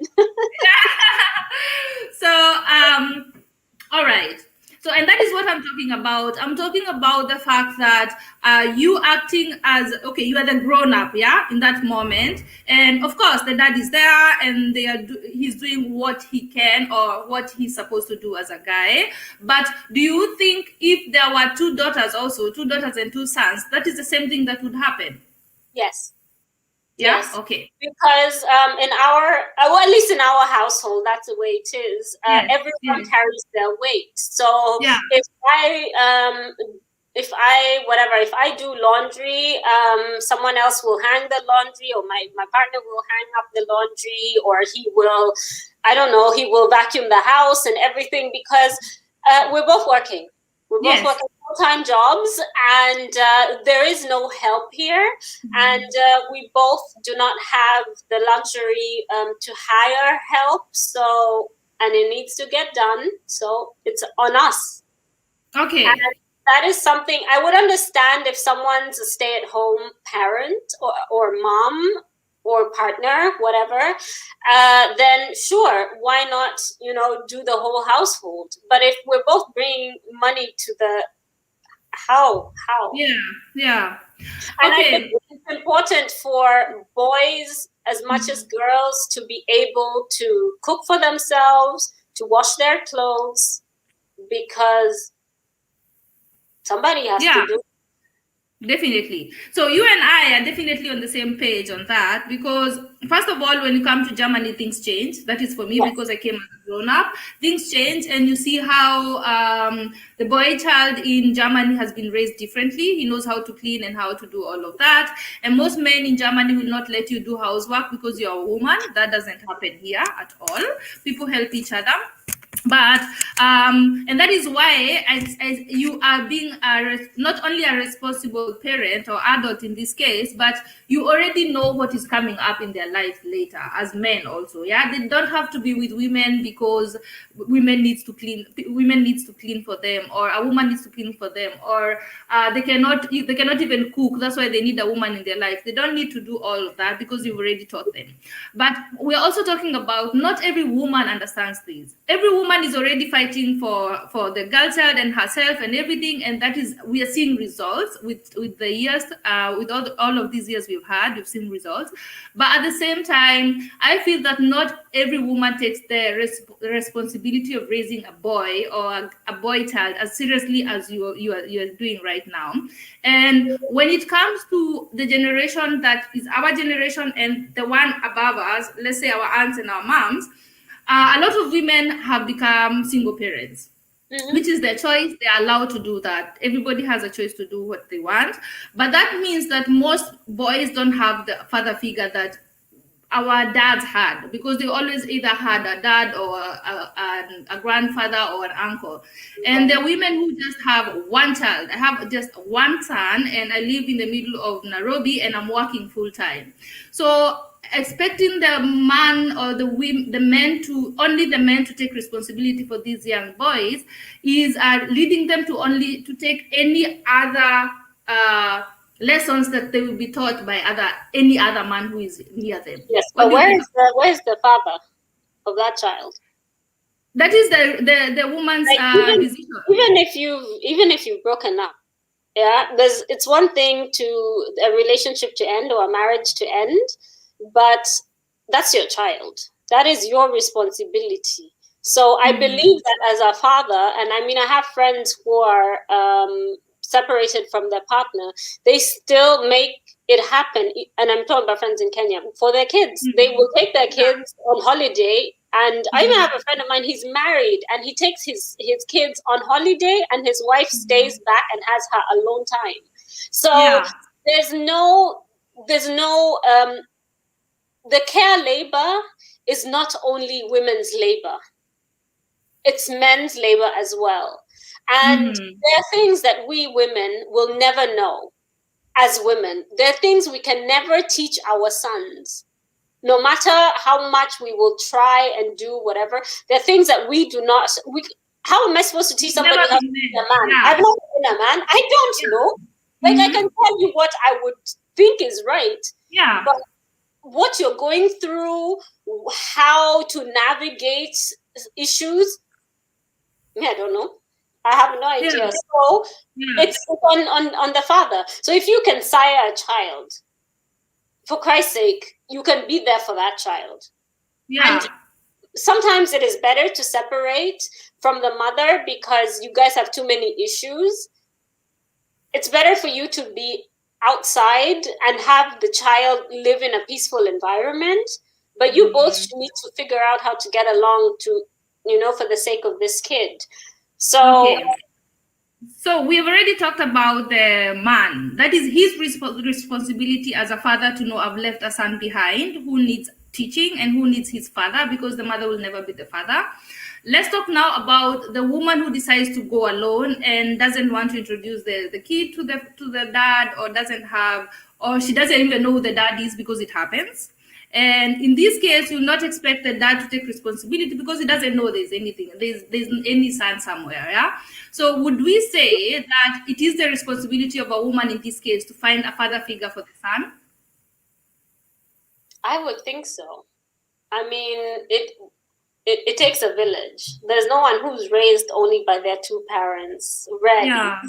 because we need each other. So even if it's the grandfather, somebody has to step up. Yeah. But yes, I'm curious to read your book. That would be an interesting read. It's going to be an interesting one, right?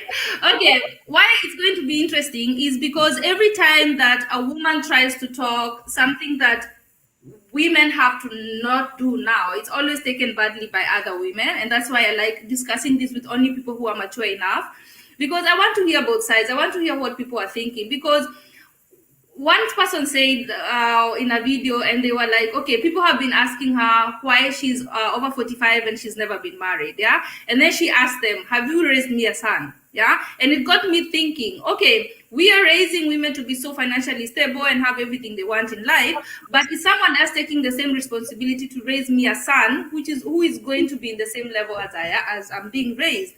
And that is why we are coming to a point where we're telling women, okay, you shouldn't settle, and I'm for that. Don't settle for anybody just because you need a man. Don't do that if it's not making you happy. But at the same time, the men that I can connect with, and in a certain age, or when you're 45, and the real men who are as mature as you in the same time, the same maturity, in not only financially, but the same maturity, are very few. And for very many women, they're finding themselves really struggling to find a partner that they feel is the same level with them. And that's why I'm thinking we have a crisis. And I think we're still very, very, very busy fighting for ourselves, which is okay. Everybody has to fight for themselves. But I feel like what done is done. Yeah, what is done is done. The men who are here. The boy child who is here is here. But for our generation now, who are starting to get kids now, what can we do differently to make sure that that man, or my son at his age, is going to be appreciated by the women in his age group when he's older? What can we do?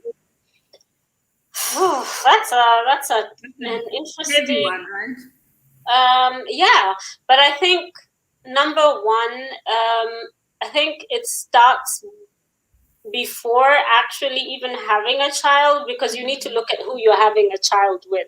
Because at the end of the day, you and this person will be connected for the rest of your lives, and or your child's lives, whichever. Yeah. So that's important, that you have the same expectations, the same values, the similar way of reasoning, and yes, we do need to as mothers, I think, to pull up our socks when it comes to teaching our sons how to do stuff. But children mostly learn by seeing. So what you model, as that's what they'll do. The child will do what they see you do, and not what you tell them to do. So there's no way. So if you have, if you're letting your partner do this, do that, whatever, then your child's like, but your husband, and exactly. And also, this person cannot have the moral capacity to be, lecturing the child on this, that, or the other. And I think that's also something to consider. Yeah. So yeah, what we teach our children at home, but most importantly, what we model.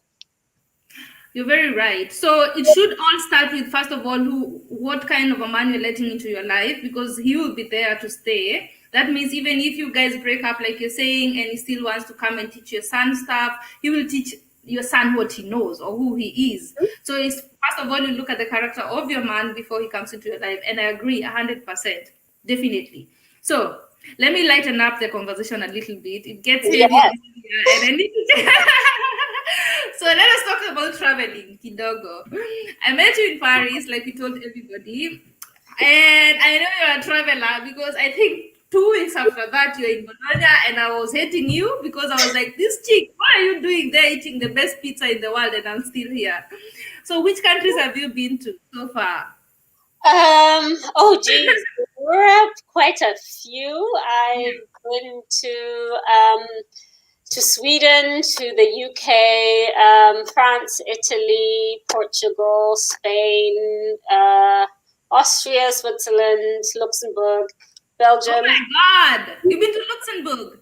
Yes, I have. I had a friend who was once studying there, so I got the chance to go. Yeah. And yes, I've been to a few Asian countries, but I've never been to the Caribbean. I was supposed to, and one of my biggest regrets of 2020, and I don't have many regrets in my life, because I've just learned to forgive myself for my mistakes. Yeah. I was supposed to go to Jamaica in February. And I was planning the trip, and then I was planning with a friend, and then she was like, flights, juicy, quite expensive. And what I normally do is I just go. I'm like, okay, if I see something 100%, focused on the, I'm just like, you know what? Parking and going. Yes. And then later on, they're like, oh, mbona huku ni beba? Or why? Listen. I also, Niliacha. Because every time I traveled, and if you travel alone, you saw a deal. It's because you saw a deal and you didn't want to let it go, and you just packed and went. And every time people will be like, and then next time you tell them, they start postponing on you. Yeah. They start telling you, what's to next year? So I stopped telling people. I just go now. If you want us to go anywhere, tell me we want us to go anywhere, and then I'll make sure that I include that in my list, maybe. Yeah. Oh, my thing is also at least be fair enough and tell someone, look, right now is not a good time, and that's him to Atajipanga, because I won't be angry. I'm that person. I'm not mad at you because this is my life. I live for me. So and unfortunately, I was stalled, and then that way flights got expensive, and then so now I'm like, it's okay. Maybe they wanted you to go with me. Maybe that's why. So imagine if you go to Jamaica and I'm here, I would die right now. Oh my God, I would have had. I was like, why didn't I? That was the one thing I regret. But otherwise, yes.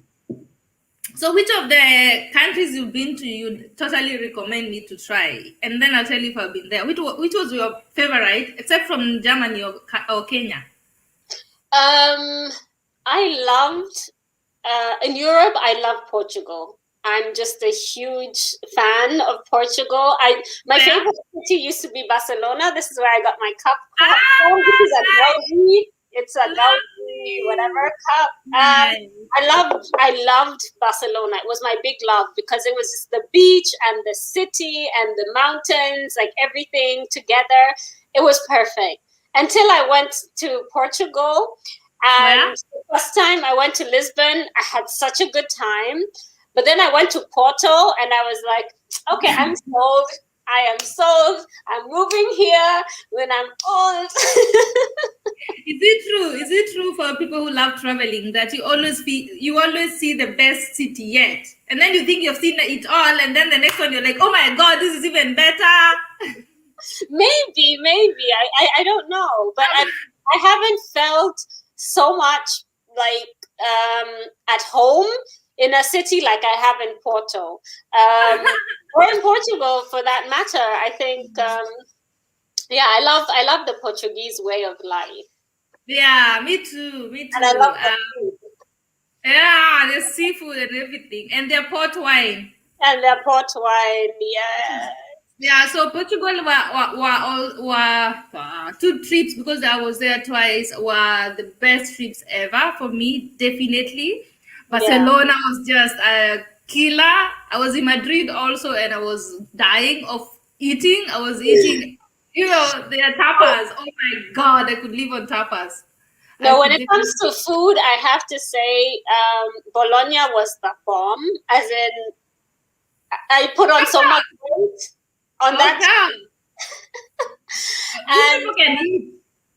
They know how to eat. Oh, what Italians know how to eat. they That's what know I'll how to. say, hands down. And I was lucky enough. I have a childhood friend of mine who lives there, so he showed me all the local spots, and I just ate my heart out. I was just like, I ate every day, and I loved Thailand. I have to say, I haven't been to Thailand yet. I really enjoyed it, Mm. because it was just a whole different world. Like, first of all, being surrounded by all the people, this site. I know it was crazy. Don't you? I don't want to even see the mental photos in your head right now. But I have to say, what was like really, because I went to Bangkok like a very long time ago, before it was now the place to go, like shopping for clothes. Like, you meet so many Kenyans and Nigerians on the street and whatever. Back then there were not that many, and it was really, I love Thai food, so for me it was food wise the bomb. But it was also like very interesting culture wise, all the temples, and also just their way of life. And then in Bangkok was the openness towards being different, because with all the lady boys and the homosexual scene that they have there, I was just very in awe, because even in Europe it was a bit of a hush hush topic, Yes, you know yes, but yes. then they lived it, like, out there, and I found that quite interesting. That's what I wanted to ask you. Is the nightlife real? What people say? I mean, I saw things I wish I had never seen. Now you're making me look for a flight to Thailand right now. Yeah, but I have to say that was a bit crazy, because anything and everything is possible. But I had a really good time. I have to say, I had a great time, met some really interesting people, and unfortunately, yeah, I haven't been able to go back in a while. Yeah. But Philippines was on my to-do list last year, but yeah, I've come to a point where I'm thinking when they open up the borders, we just need to take like a 6 months vacation fast, take a backpack, and just go. Yeah. And just go. Oh God, I miss traveling so much.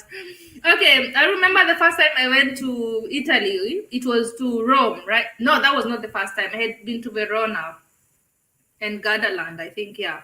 But the first time I went to Rome, I had the best time of my foodie life, let me say. Food in Italy, oh my God, these people can eat. And then I knew someone there, and I still know someone there. And I know they're not here, but she knows Rome very well, and of course, she can speak Italian. She's been there for like almost 15 years, and she took me around also. And at some point, we went to a restaurant where we ate from an old grandmother, an old Italian grandmother who makes just small plates of food, pasta in all ways you can think about, and all sauces you can think about. And we had like I think 8 servings. Oh my God, I died that day and came back.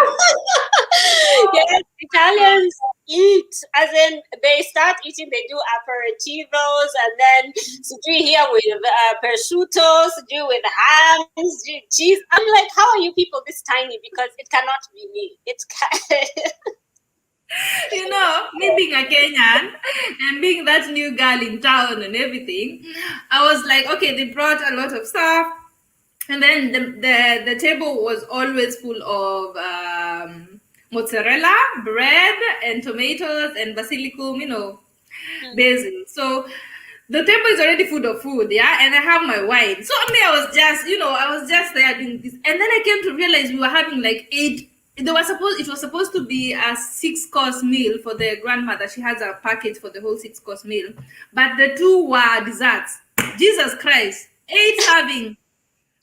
We ate, and then we drank, and then we danced, and then we ate, and then we drank. It was a whole night of eating. Oh my God. I couldn't eat anymore the next day. I was just full. I did not want to see food anymore. It was good, but it was a lot for me. And I Yeah. wasn't expecting. Something I love about Italians is how you always feel like family when you're eating with them. These most restaurants are just one big table, all of you sit and face each other and start conversations. And I loved that about Italy. I could live in Italy. But you're right, Spain and Portugal is very near to our culture, I think. Yes. And that is why we connect with Portuguese very much and the Spanish people. Yeah, so where would you tell me I should go? Porto, you already told me. I need to go to Porto. Yes, you need to go to Porto. I don't know. I think if you've seen Italy and Spain, you're good. You should go to Greece. Have you been to Greece? I haven't. Okay. Yeah. Greece is nice. I don't know. The people were okay. I have to say, it wasn't like, oh my God. And the food was good as well. And you should go to Istanbul. If you ever get the chance, go to Istanbul. It is such a magical city. It is so beautiful. And I love the fact that they have like, the souks and the culture and everything going, and they have really good food. The Turkish kitchen is so good. I know now. So if you ever get a chance to do a trip, Istanbul. I've been to Turkey a few times, but I've been to Antalya and Side. You know those packages they always sell in Japan? The cheap ones. Yeah, they always sell like for 450 and it's a 5-star hotel with everything inclusive. Yes. So I've always taken those, but I've always planned on going to Istanbul and going to Cappadocia. Definitely. Those are 2 places I still have to go to in Turkey. Greece, let me tell you. Greece, let me just say one city, Prague and Budapest. Are those 3 flights are booked and cancelled like I don't know how many times. I don't know what happens with those. Oh no, you should go to Prague. It's so nice. Prague is really nice. And if you like, those people love partying. What? And it's cheap. Prague is so cheap, right? Yes, I like Prague. Those people can party. They can drink. Yeah. It's crazy. I've had so many opportunities to go to Prague, and then every time before we start packing to go to Prague, something always happens. The same with Budapest. Every time. And I have people there. It would not be a problem to see Prague or to see Budapest. But I've cancelled Budapest for like 3 times now. I don't know what happens. But Greece I always postpone because I want to go to Santorini, first of all, when I go to Greece. And I think Santorini is a romantic destination, if you ask me. I think that's a place you want to go with your Yes. What do you think? That you go with your food. Yes. We're not going there with your aunties. You bringing your grandmother there for her birthday. Don't do that. It's very romantic. Yeah. So, where are you going next? Jamaica. Next, Jamaica. I'm going to a kitchen. Jamaica is your kitchen. I don't know. I don't know. I really have no clue. This is the first time ever that I have not planned a single trip. So the days are just passing by, and I'm just getting weary and also very anxious because I'm like, I need to travel, but if we don't like this whole lockdown and then having to come back and quarantine for 10 days is just like too much of a hustle. Yeah. So it'll have to be a trip that is worth it. I understand. It has to pay us back for everything we've lost, right? Absolutely, because there's no way I can come back and be quarantined for 10 days just because I've gone to Kiwa. Imagine, just because you are in Prague for 2 days. You know? Yeah. Okay. What do you think about getting a vaccine? Are you for it, or are you waiting to see? Because we all said we are at the back of the line. Well, first of all, they need to figure it out, because clearly not even the old people will get vaccinated. And I don't know. Like, I'm not sure if I would. I wouldn't jump up as the first person to be like, yeah, me, I want to get vaccinated. So that's just like my take. I'm just waiting it out to see, because somehow it seems like they don't have a grip on things. Be it the mutation, be it the vaccines, the whole thing just seems very disorganized to me. So unless I have to, then I will. But if I don't, then I'll wait it out. I understand. Okay, but we are not allowed to lose hope on traveling. It has to happen very soon, because I know I love to travel. Like, if this is Diana is always either on a trip or planning one, or just booked one, or just at the point of booking one. Always in the middle of trips. I can't even believe it myself. I'm just like, I can't.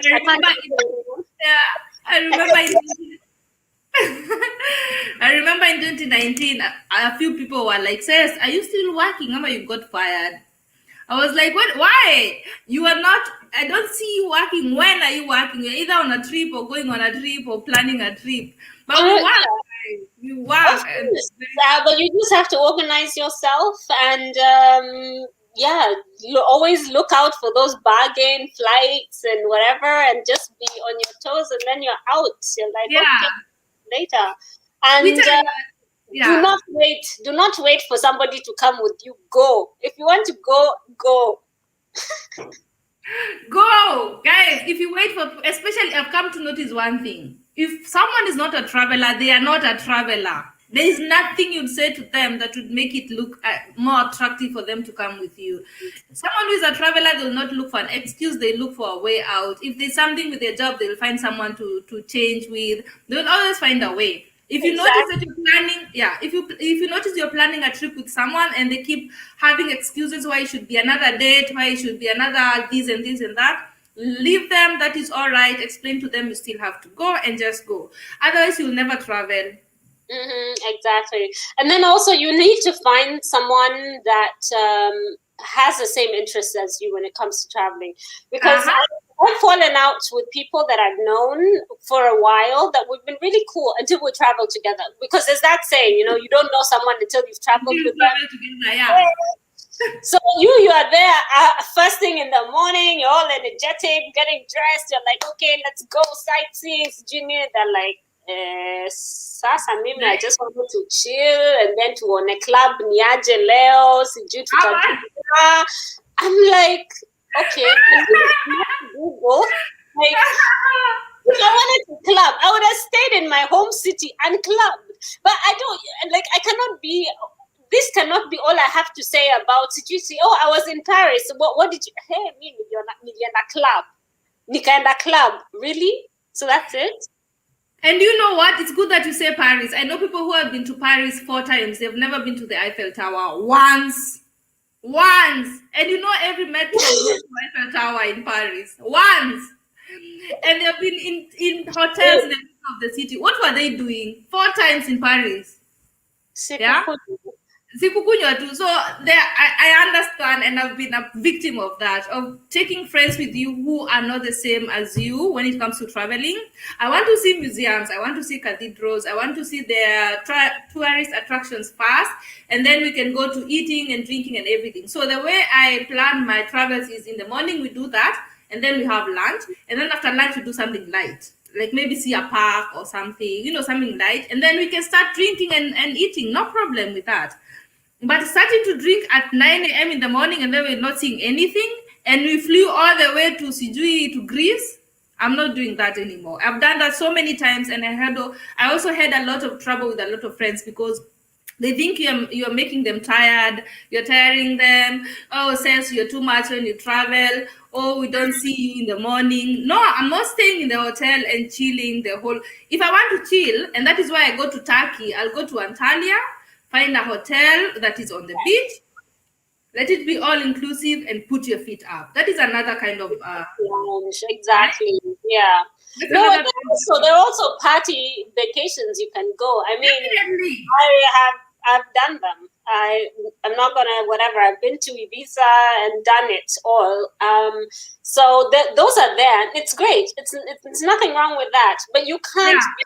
That cannot just be everything you want to do. Every single time you go out or you go anywhere, you don't see anything. I once went with a friend of mine to Barcelona, and he was like, Diana, I've never seen this many places in a city in my life. Like, not even where I live. I'm like, dude.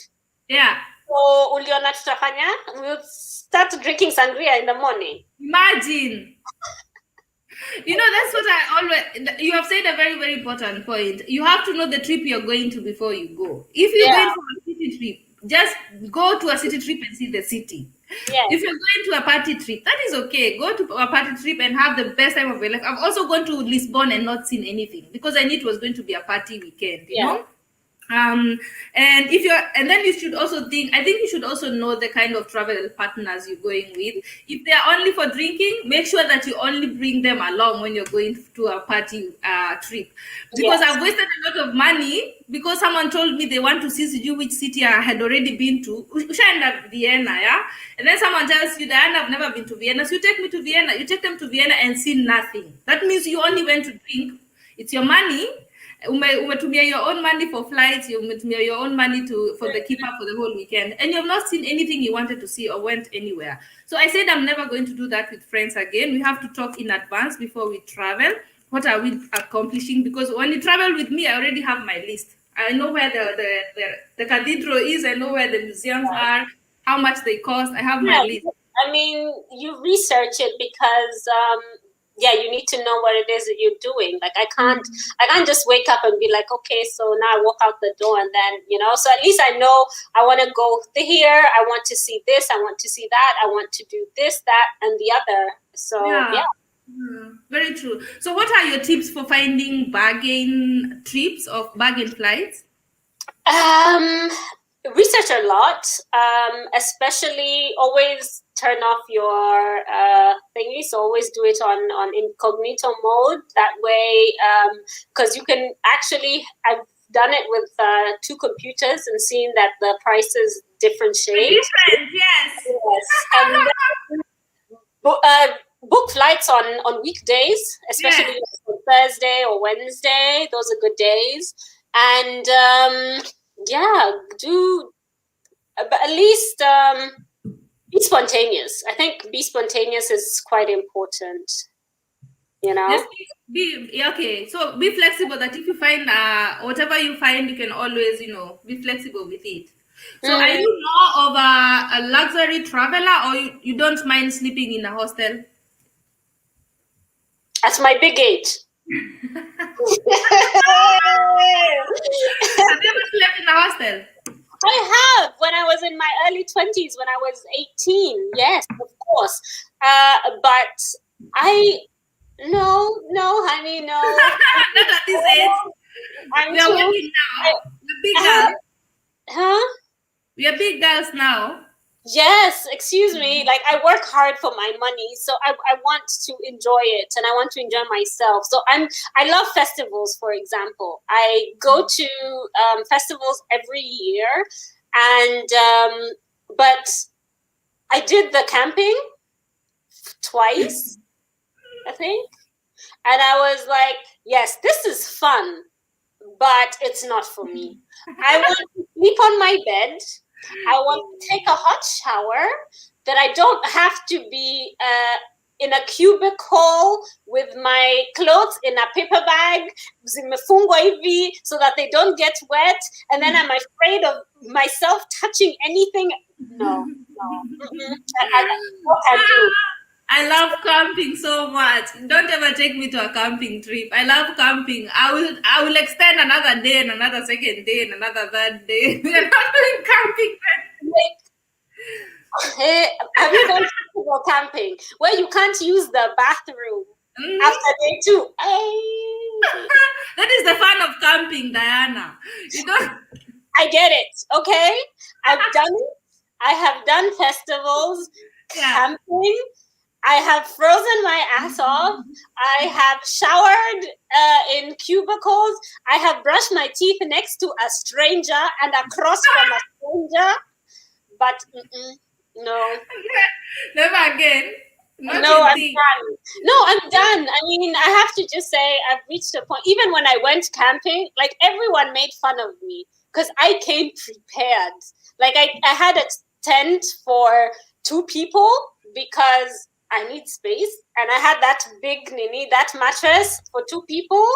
Yes. I had a spanbetuch. I had a blanket. I had Oh my pillows. God! That is not camping. That is not camping. No, I need to be comfortable. I need to be comfortable. I cannot. That is glamping. Glamorous camping. I am as comfortable in a camping thing as I am in a 5-star hotel. You wouldn't even believe it. As long as you can turn up at some point, I'm good. I'm totally good. Okay, I wanted to always ask, when you go to Kenya, what are those things that you're like, I have to do in Kenya? Except from, okay, we are all turning up in Kenya, of course. Which are those activities you're like, I have to do in Kenya? Activities. Well, I always try and go diving. Unfortunately, I haven't been the last 2 times. Okay. Where? In Diani, so in Wasini mostly, and Shimoni, that area. I definitely try to squeeze in as much time as possible with family, but when it comes to stuff to do, I love to travel. I've I try and see as much of Kenya as possible, and so that's important to me as well. But basically, I don't know, like time flies by and then I'm like, I didn't do anything, but I do stuff, but it's just like I feel like I haven't done anything. A month later, I'm like, I don't want to go back. That's the same thing. But I do. I find it. I mean, I'm not the person who will go to Java when I'm in Kenya. I don't care. Yeah, I don't care for any of that stuff. You will find us in the local. You will find us. Okay, no, I do like going to nice clubs because I don't want to get robbed, which you can get robbed there as well. But I eat in a kibanda. I'm good with that. Like Anyamatama joint where I'm fighting with the flies for my meat. That's heaven, you know. So yeah. But I would recommend diving to anyone who's never been. That's an amazing experience. And if you're not afraid of, like, being underwater and of all the, it's great. Like, you will literally see a whole world that you would never have expected. Yeah, that is like my biggest fear. Like one of the biggest fears is just a lot of under a lot of water. But let me tell you, I did snorkeling. Yes. Yeah, I did that in Diani and in Malindi, and I loved it so much that I already, every time I go to Kenya, I'm taking like a week to just do that, to just, go a little bit deeper, always a little bit deeper into the ocean, because I want to really be able to dive one day, and it's on my bucket list also. I want to do deep sea diving one day, so I'm taking those baby steps, one step at a time into the ocean. So I have Okay. two questions for you, and then I'll let you go because I know this is already too long. So one question is, what would you say that Germany could do better that Kenya is already doing? In general, Mm-hmm. I think it's a lot of very many in very different many aspects of life. But one thing I feel like, but it's not remotely possible because it's a mentality thing. I think Germans need to chill out. They need to really relax. Some things are not that serious. Do you think that is only a fantasy or it will happen one day? No, it won't. That's why I said it's a mentality thing. I mean, there are a lot of things that I appreciate in both countries. Yeah. The way the stuff works here, it's of course better, the infrastructure and all of these things, which I think Kenyans have tried, but we lack good governance. Yes. One thing I love about Kenyans is our resilience and our sense of humor. I love Kenyan's sense of humor. I mean, no matter how dire the situation is, someone will crack a joke and everyone will just pursue up, because you know what, you know, it is what it is. Sometimes it just is what it is. I think that is our motto in Kenya. It is what it is, Yeah. I think that emoji is our motto in Kenya. Like, what am I supposed to do now? Okay. So they should chill the fact down. I mean, sometimes I feel like, and that's what a question you asked earlier on when it came to the lockdown and everything. They're not used to hardships, so any small inconvenience, someone will literally We should call the police. They're lost. Very true. Yeah. But you've gone through diseases, hunger, not having rent, and your landlord is on the way. Make it work. You just make it work. Yeah, we just make it work, really. And I think that is something that gives us an advantage when you are Kenyan and you come to Germany. You already know how to be resilient, like you said. You already know how to go after what you need. And when things don't work your way, you already know how to find a solution or to take a day off and tomorrow continue.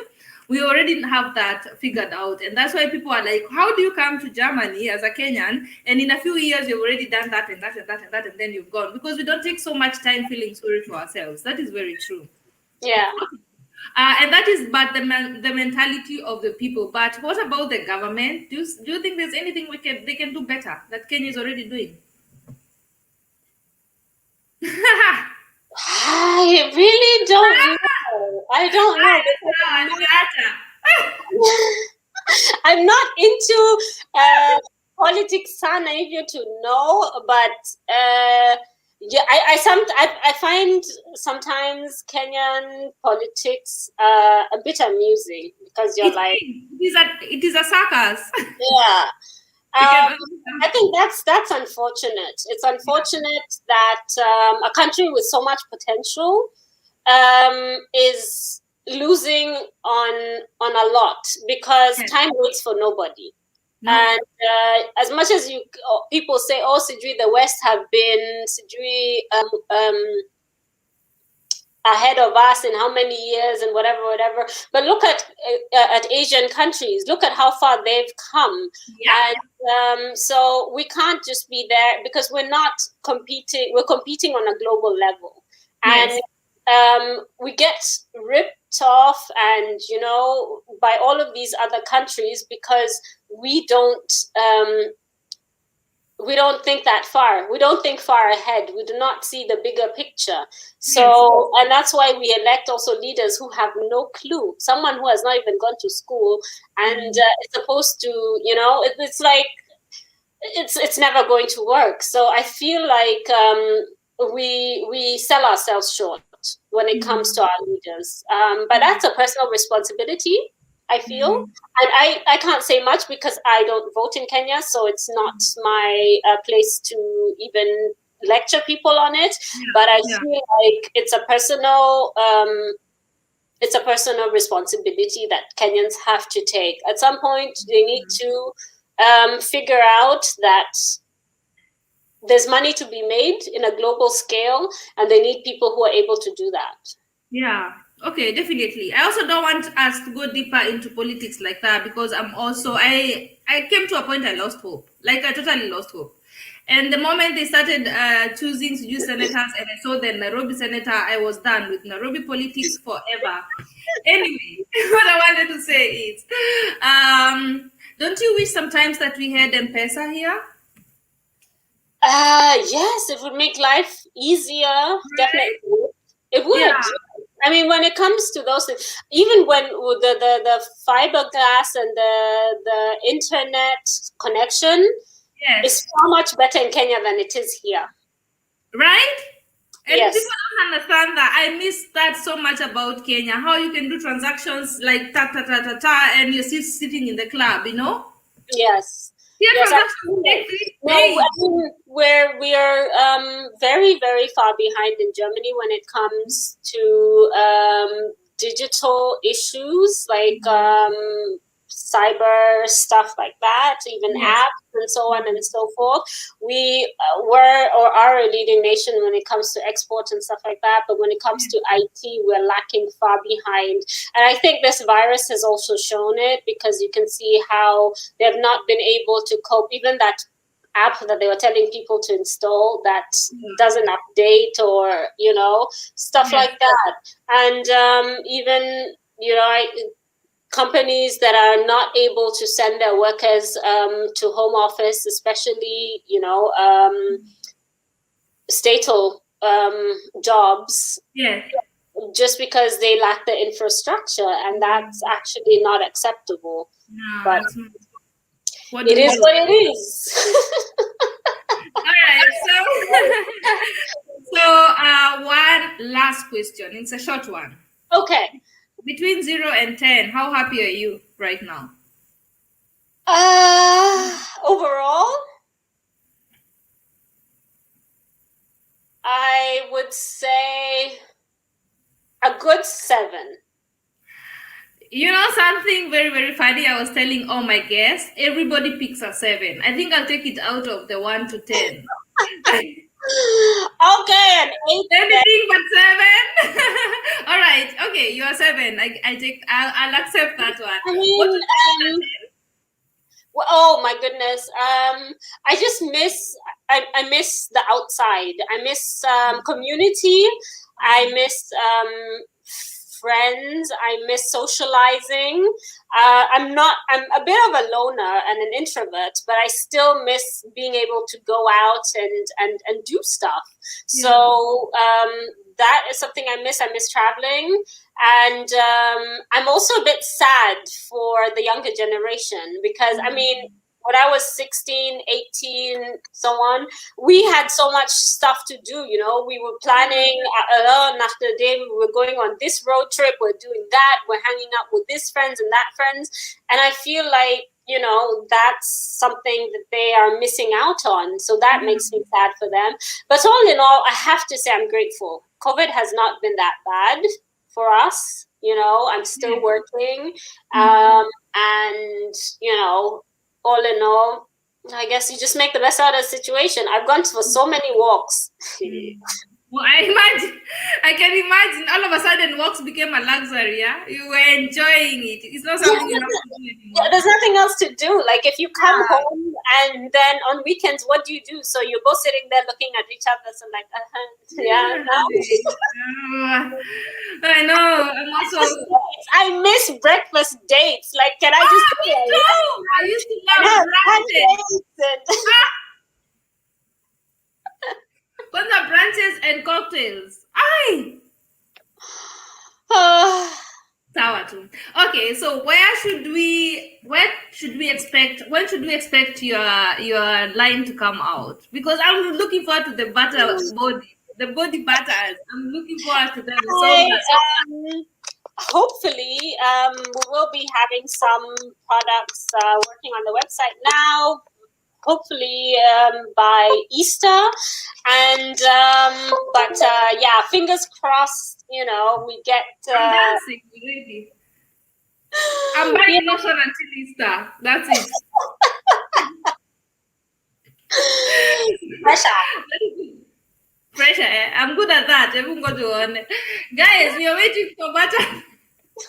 We're waiting for her products to come out, and guys, I will tell you all about it. Once they're out, she will come back and present or launch. You can also launch it here. Oh yeah, I will not Yeah, have a problem with that. Yeah. So when she launches, she will let me know, and then I'll let you guys know where you can purchase them. But I promise you, they're going to be a wonder because I saw them before they were even done, and I was already impressed. So you're going to love every bottle that you buy from Diana. I promise you that. And guys, look forward to a lot of trips that we are having because she's not going to Jamaica without me. That vlog is coming out. So Diana, allow me to say thank you so much, so thank very you. much for coming on in here. I know it is not your favorite thing in the world to be on camera or it's not among the top 10, Nope. but I, I know you did this for me. That's why I'm so grateful. And I'm sorry for keeping you so long. I just love talking to you so much. I love Same hearing here. your opinion on matters that are important to me. I love that. And that's why I always call you when I want to hear your opinion. I love that very much. And everybody should have that one person you can trust to tell you their opinion. So, guys, let us say thank you to Diana as she goes. I know she has a lot to do, and I will see you soon. I hope. Yes. For brunch. If anything, then I'll have to cook at home. Oh my God! No, we need to go for tequilas in Stuttgart. I know, right? Oh my God. I'm just afraid that they literally have to carry me out because I haven't drank alcohol like that in a while. No problem. Okay, we'll be looking for a hotel before we go to Stuttgart, just in case, because I'm not carrying you to a thing. I cannot promise I'll be in the state of mind to carry anybody, but I could try. But I think we'll need a hotel before all of that. So thank you so much, Definitely. Dana. Thank you so much, love. All I hope to right. see you. Take care. Good night. Night. Bye. Oh God, that was Diana, guys, and I am so happy that she made time for me because I know she has a lot to do. It's Saturday night, guys. We are in Germany in a lockdown, but we still have a lot to do on Saturday nights. So, how are you guys? How have you been doing? Have you been enjoying the conversation, or it was too deep for you today? Was it too serious? I think I need a shot. Oh my God, Bree, so you take a shot with me. Where are you guys? Where have you gone? Any many helper? You have helped me. So it is Saturday night. I have no idea what I'm doing the rest of my evening. I just know that I'm going to take it easy. So tomorrow I have a very important guest. Again, guys, I only have important people here. Please, VIPs only. And her name is, you already know her. Her name is Mother Finest. She is a beautiful human being, inside out, round and round. Her name is Mother Finest. She is a YouTuber, And tomorrow she'll be on my live stream, and I cannot wait. We'll be talking about everything when it comes to how to be a YouTuber, how to make viral videos, how to be a mom, how to balance both being a content creator and being a parent or being a mom, how to be consistent on YouTube because she's very consistent, and she has spaced her videos that they're twice a week every week, and since I've known her she's never missed, and she's always having very good content, so we need to learn from her. So if you're a YouTuber, a content creator, or someone who wants to know about life in Germany and how to balance work and life and motherhood, please make sure you join tomorrow. We're going to have a lot of fun. And tomorrow is also a Sunday. So that means that I'll have a lot of time and we can prolong it as long as our guest can. So, guys, will you allow me to say goodbye, or you have any other questions? I have time. You can ask whatever you want to ask, and I will answer you back. Allow me to go and get more water because I haven't had some water. Let me get one more because this is empty, and then I'm coming back. If you have any questions, please write down below. Tell me what you want me to speak about, because you're already done with our guest and she's gone, and I'm still here and I have time. Ask me, ask away.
Yeah, definitely. Guys, if you want to join, come on in.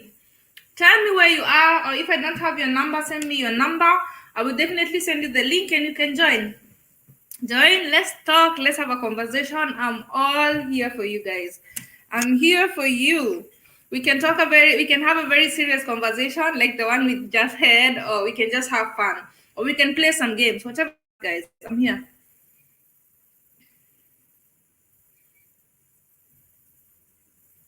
Maybe Bree. Bree, baby mom is saying you should join me. Join me. Alex, where are you?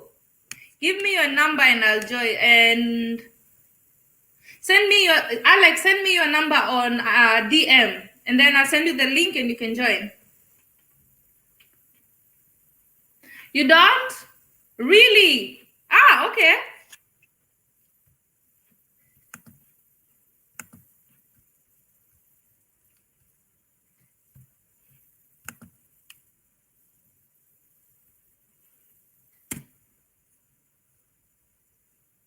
Like that? Baby mom, like that? Really? I've been sending people my number, kumbe nimekuwa nikiwapea number bure. Manaidi, yes, it's going to be a marvelous one. It's going to be a very, very, very good one. So I've just sent the link, the comments. So if you want to join the live stream, just click on that link and it will bring you here, and I'll see you in the waiting room and we can talk. We can have a chat.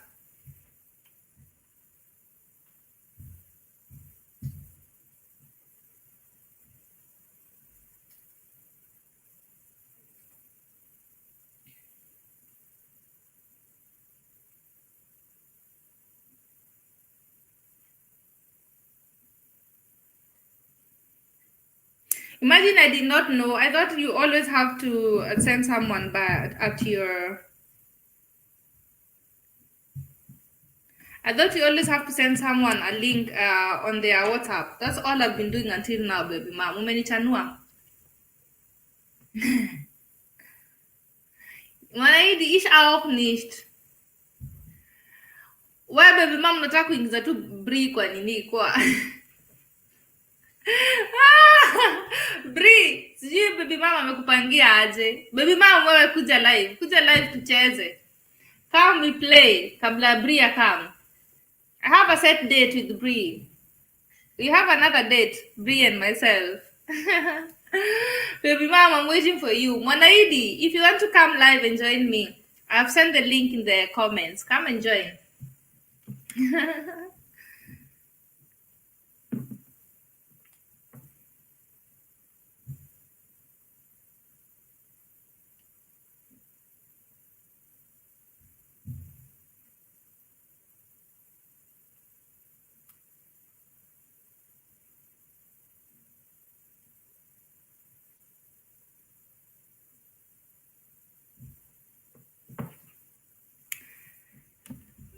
So guys, if you wanna come on here, I will be waiting for you. If you cannot come, I think in the next 10 minutes I'll have to sign off, because I want these conversations to be those kind of conversations where even when I'm done with monetization, I can leave them here and all of you guys can always that is no problem, baby mom. We'll forgive you. We know you have a lot to do. You are mom. You cannot be a mom and CGB the whole time with a face beat. And even myself, I'm not, hey, I only put on makeup and this wig when I'm coming here live. But I know how normal day-to-day life is right now, especially on a lockdown. Who cares about all of that? I would love to see you, by the way. Yeah, so what I was saying is that I want these live streams to be something that I can leave on my channel, and even after I'm monetized, I can still let them be here, so that when you guys want to listen again, or someone else who has never watched my videos want to still go back and listen to these videos, that they'll still be of value. So I don't want them to be just nothing on the video, or I'm just talking about anything and everything. And, you know, I want there to be specific topics and something that will add value even in years to come. So if when I don't feel like I have anything to say, I will not come live. That is the truth. I just want to have those kind of live streams. Nyinyi wote mko shaggy leo. Everybody is shaggy. You want me to become shaggy so that we can all go live? We can do that. I can take out everything and then we all become shaggy and go live together. That is okay, guys. That's all right. Don't worry about it. Guys, I'm so happy that you're here. I really, really, really appreciate it. So there's something I'll do. I'll do this. I'll go off right now, and then I will start another live stream that is going to be silent. So if you guys still want to support me and to give me some hours, you can still come on, and in the live stream you can still come in, join, and then leave it and do your thing for the evening, even if it's going to be for 2 hours. I really appreciate it, but that will give me a chance to put the silent lives on private later when I'm monetized. But I don't want it to be in the same live stream. You guys know what I mean. Yeah, so allow me to sign off. I hope you still join my silent live stream in 5 minutes. I hope you're still going to be here. Yeah, so thank you so much, guys, and I'll see you on the next one. So make sure you come tomorrow, because Mother Finest will be here, and Mother Finest being here is already another topic. I'm very, very, very happy that she has time tomorrow for me and to come to my live stream. I really appreciate her. I've learned a lot from her. I've always said something about Mother Finest and Ruth Kim and Baby Mom, because they started before me and I could see how they were grinding and how they were working hard for their channels. I've learned a lot from them. So it is always my pleasure to talk to them and to be here having conversations with them. So tomorrow with Mother Finest is going to be lit. So you guys, please come on tomorrow. I will tell you the time later on my IG. If you don't follow me, please do on Bucket List Says, and I'll see you later. So, bye bye, baby mom. Bye, Brenda. Bye, Monaidi, Alex, everybody else who was here. Thank you so much, Selena, for joining us. And yes, so thank you so much, guys. And I'll see you tomorrow. Yeah. But I'm going live as silent again. I'm going on a silent live stream. Please join and give me a few more. Thank you. Good evening. Have a lovely, lovely evening. Cheers. Thank you so much, guys.